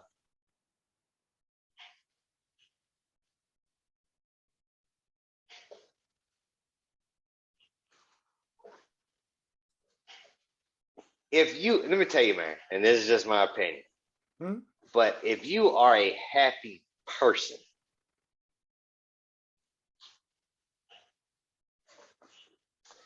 don't get me wrong. I know there are people who are happy doing bad things, but 10-80-10 says 80% of the people who are happy, people have good things to say about them. When you're happy, you can start somebody else's day off a little bit better. Kind of goes back to what I was talking about earlier. When you're happy, you can be a little bit softer and compassionate and mentor a little bit. You know, you can mentor people. You can be a little bit more helpful. Mm-hmm. When you're angry and balled up and tight all the time, you know, you're short, you're temperamental. Ain't nobody got enough time to deal with you. Ain't nobody got nothing nice to say about you. Even if you just like me and Robert, you know, full circle, me and Robert at the back of the classroom. I don't know what happened with Robert that day, but that whatever transpired wasn't normally us. And we had never had one of those before or after that particular incident. Never. So something was off. You know what I mean? I just caught him at a bad time. So the thing about it is, if you're happy, I don't know. I hate to say it like this, but be damned about what anybody else think about me. because number one, I was happy, and number two, I'm dead. I give a damn. That's pragmatic right there, because that's the real deal right there. And I think that's what he was getting at. Matter of fact, I would tie in what you said earlier. No good deed goes unpunished. And I think that's his point, that he looks at men, and it goes back to kind of like what we talked about with the midlife crisis, going full circle. He's now looking at men that have done all the good deeds, thinking that they were going to get rewarded for their good deeds. But their reward is often disrespect. Their reward is often, he's big on this thing called emotional labor. And it's something that I've been studying a lot more of lately myself is, you know, we just had an incident this week where a guy was out in front of my house, and my wife, my daughter were out there, and, you know, I had to go, since from Detroit, I had to go get the gat. And, you know, I didn't know what was going on. It was 8:30 in the morning or whatever. And my other son here, you know, he's not feeling good. He was sick that day. But you know what? When I yelled his name and told him, let's go, and he could tell in the tone of my voice, he followed me. We went outside. It was not a crisis, but, you know, and I told the guy, I was like, look, as a black man, if I'm up in somebody's yard, then I'm probably going to either get shot or get the police called on me at the very least. I'm going to get confronted. I'm going to do the same thing to somebody else that comes up near mine, especially with my wife and my daughter out there. And so I later on told my daughter, I said, this is what we talk about with as a man with emotional load. What was your reaction? Well, her reaction was to hurry up, get in the car, lock the doors. I said, but when I came outside, I had to make a decision. That decision, whatever decision I made, could be the end of my freedom, or it could be the end of my life. I didn't have the opportunity to be like, I'm gonna lock the doors and leave them out there. And your brother didn't even have to be like, I'm sick. Y'all asking me to come outside, I might have to fight. We had to handle it, and we had to do what we did. And we take that on as men. So I told her, don't you ever get married and take that for granted when a man provides you that kind of protection. And so that's why I'm gonna bring it back to what Dr. Johnson is talking about. Sometimes we do those things. And I'm telling my daughter, I mean, my wife probably could care less, I don't know. But I'm telling my daughter that because I don't want her to take the good deed by a husband one day and punish him, because it'll be like, why weren't you out there sooner? You know, kind of like what you said. Why are you coming out here showing out? You didn't have to come outside. I mean, who knows? And so I'm going back to, let me bring it full circle. It's just the fact that when we do certain things, like you just said, of being happy, or just taking care of our business or our responsibilities, dare I go back to personal standard again, whatever that is for ourselves. And we stop thinking about, I want people to talk about what a nice guy I was. You know how I feel like about being a nice guy. I don't care about being a nice guy at my eulogy anymore. And like you said, I'm dead. Because you know what? There was something that you and I used to say, and I won't say it the way we used to say it, but life's a bee, and then you die, and somebody banging your woman. I think that was after the 10 rules. That was like the conclusion. Man, these 10 rules mean nothing because life's a bee, and then you die, and somebody banging your woman. So the UK ever take a whole lot of stuff seriously? And man, you were ahead of your time, man. What? I'm ahead of my time because of you, bro. You were wise. You were wise beyond your years. So as we get ready to wrap this up, man, is there anything that in any stories, any wisdom you want to share, regardless looking at your time period, man? I mean, you we'll just say you're in this third trimester. Anything you want to just any game you want to lace on everybody before we wrap this up? I ain't got nothing, man. I'll get long-winded and go into another tangent and have to bring it full circle. And I don't know if I close off. But that's what we do. That's what we do. You know what? One day we're gonna have to do an episode with me, you, and Kurt. I mean, maybe just let the crowd be in on us kicking it as we solve world problems. Because don't know if anybody listening, but we always try to solve the world problems. Right? Exactly. Man, I do have one more question because I want you to close this out. I'm gonna go here. When you look back at what people wrote in your yearbook and about you being the most successful, the most likely to succeed, is there anybody that you look back or any group that you look back and you kind of in fact, I'll put it this way. Do you think the ladies, the girls that you dated that saw you back then, do you think they would see you being the success that you are now?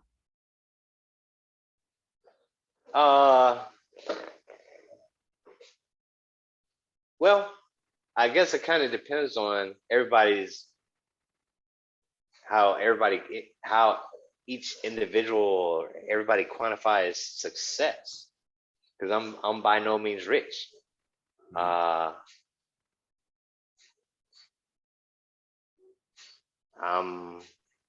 not wealthy. My name's not in the newspaper or nothing like that, but I consider myself successful, at least by my standard, because I'm happy. I'm happy. I'm happy with. I got all 10 fingers, all 10 toes, And in many ways, I can say I'm like I told mom and dad, I'm blessed. I think about some of the man. I should have been dead 10 times over. I'm blessed. So, whether any of them think I'm a success, you know what? Y'all don't know the shit that y'all don't know the stuff that I've been through. So to take a page out of Jack Nicholson's book, you live under the freedom under which I provide and question the manner in which I do it. Either way, I don't give a damn. I did the things I had to do. Some people said I did a good thing. Some people said I did a bad thing. My wife was taken care of. My kids taken care of. My grandbabies taken care of. My mom and dad, or my dad, they're taken care of. I'm good. I'm good. I mean, after all, I was able to take care of my mom when she got sick. Take care of my dad. Hey, take care of those that wiped you behind, and do the best you can with your kids, and hope that they wipe you. Hopefully they'll do the same thing when you get old. For real. I mean, that's all you can. That's all you can. That's all you can do. I mean, I ain't. Right. But as far as the people, you know what? And then I'm gonna sidebar this, but I've never went to any of my class reunions. Didn't have a. I don't know. I mean, it wasn't anything personal that I didn't like the people I went to school with. Right. I don't know.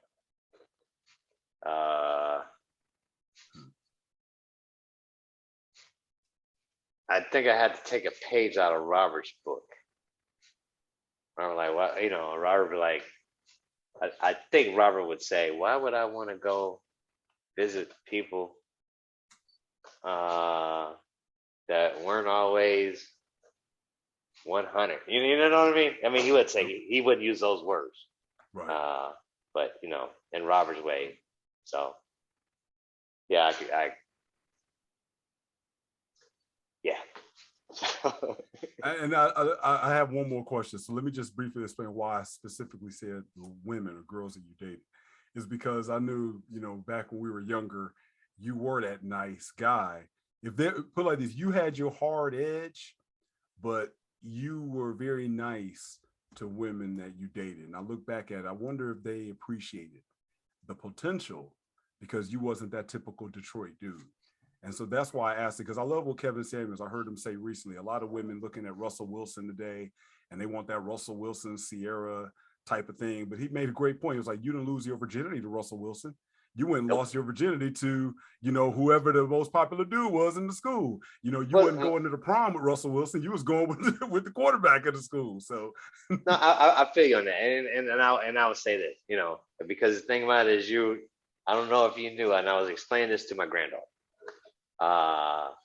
that that I didn't get busy on my prom night. She wanted to, but I did, or she wanted to. I wanted to too, but I had. Don't get me wrong, but I had told her a few days prior, out of respect, we're not going to do anything. And so, I mean, it was pretty bad. It was tempting, but I had to hold true to what I said. Mm. Do I regret it? Of course I do, man. but but at the same time, if I said I'm going to do something, I typically try to. That was my thing. But yeah. So anyway, I was imparting on my granddaughter. If you find somebody that you like, especially a young man, if he says he's going to do something or whatever, he's not going to do something. Let him hold himself accountable. A lot of people don't do self accountability. They expect other people to. Well, if I got away with it, I can do it again until I get caught. Well, you're not being accountable. You're just getting away with it, Right. So anyway, I was telling her about self accountability. So hopefully I've been accountable to myself, throughout these years, because I've been pretty tough on myself. Some of the things that I've done or haven't done, but I don't know what to tell a young black man, or you actually, I don't know, you know what to tell young men and young women nowadays itself, just be accountable to yourself. Be happy. That. And just do the best you can. All right, I gotta close with one more question. I cannot let this go by. You have to give me one story about your father, because your father, whether it was his stale jokes or your old man, like you said, a man of few words. And I don't think I probably ever talked to your dad more than 5 minutes, maybe, but his presence is something I'll never forget, which is why I want to talk to him now as well. So, because now I'm like, I know what to ask. So give me a story about your dad. No, I don't have a story about my dad, but here's the crazy thing. Me and my dad are closer now. But when we talk on the phone, our conversation will never last more than 5 minutes. I shouldn't feel unusual. No, it doesn't. He don't even talk to me longer than 5 minutes. It is amazing. I mean, like, we get it all out. Like, and the thing is, my dad's a Vietnam vet, so he's very to the point kind of thing, but he's a funny guy because he's real personal. Mm-hmm. And he drives tour buses for a living, and so he talks to people all the time, and that's what he does. But my dad is the kind of guy that if he speaks to you and you don't speak back, he's going to make it a personal point to talk to you until you say, okay, good morning. Like, see, pay now, pay later. All you had to say was good morning and keep it moving. That's my dad. Well, my dad flirts with every woman he sees, and it's not even flirting. He's just Right. so nice and talkative and corny that it's like this dude got game. He got He got 75, 80. He got 80-year-old game. You know, and it's ungame game. it's ungame game. Like it's the worst kind of game because it's like multiply. You know, is you know it's got an exponential on it because he's 80 years old. You know, like how does this work? You know, she shouldn't be laughing at that. You know, Right. Because his jokes would be like, what in the world? what in the world? So no, but no, my old man, he's pretty cool. But like I said, 5 minutes, that's usually the max we're ever on the phone. And Wow. so Wow. no story, but that's my dad, you know. Well, I'm glad to hear that y'all are closer now. I think that's the best. I'll end it with that. That's the best reward for as a father. That when you get older, it comes around full circle. That you even closer with your kids. That's good stuff because we miss out a lot on the front end because we ain't doing the breastfeeding and all that other stuff. But on the back end, man, that's where we can shine. So I'm glad to hear that y'all are closer now, man. That's great. That's great. Brother, thank you. I appreciate you, man. I always No, appreciate you. And so I, I know we've been trying to I, get this together for a while. no, I appreciate you thinking I'm worthwhile to take on this task here, man. Yes, sir. When you know the next step is going to be us having to do our show just talking about things in life again, solving world problems. But we had to get the interview out the way. So folks got an introduction to you. Right. So Exactly. So yeah, we'll look at the electrical grid next time we talk. there you go. Exactly. All right, man. I'm going to close the show out, brother. Thank you very much, man. I appreciate it. No problem, bro. Thank you.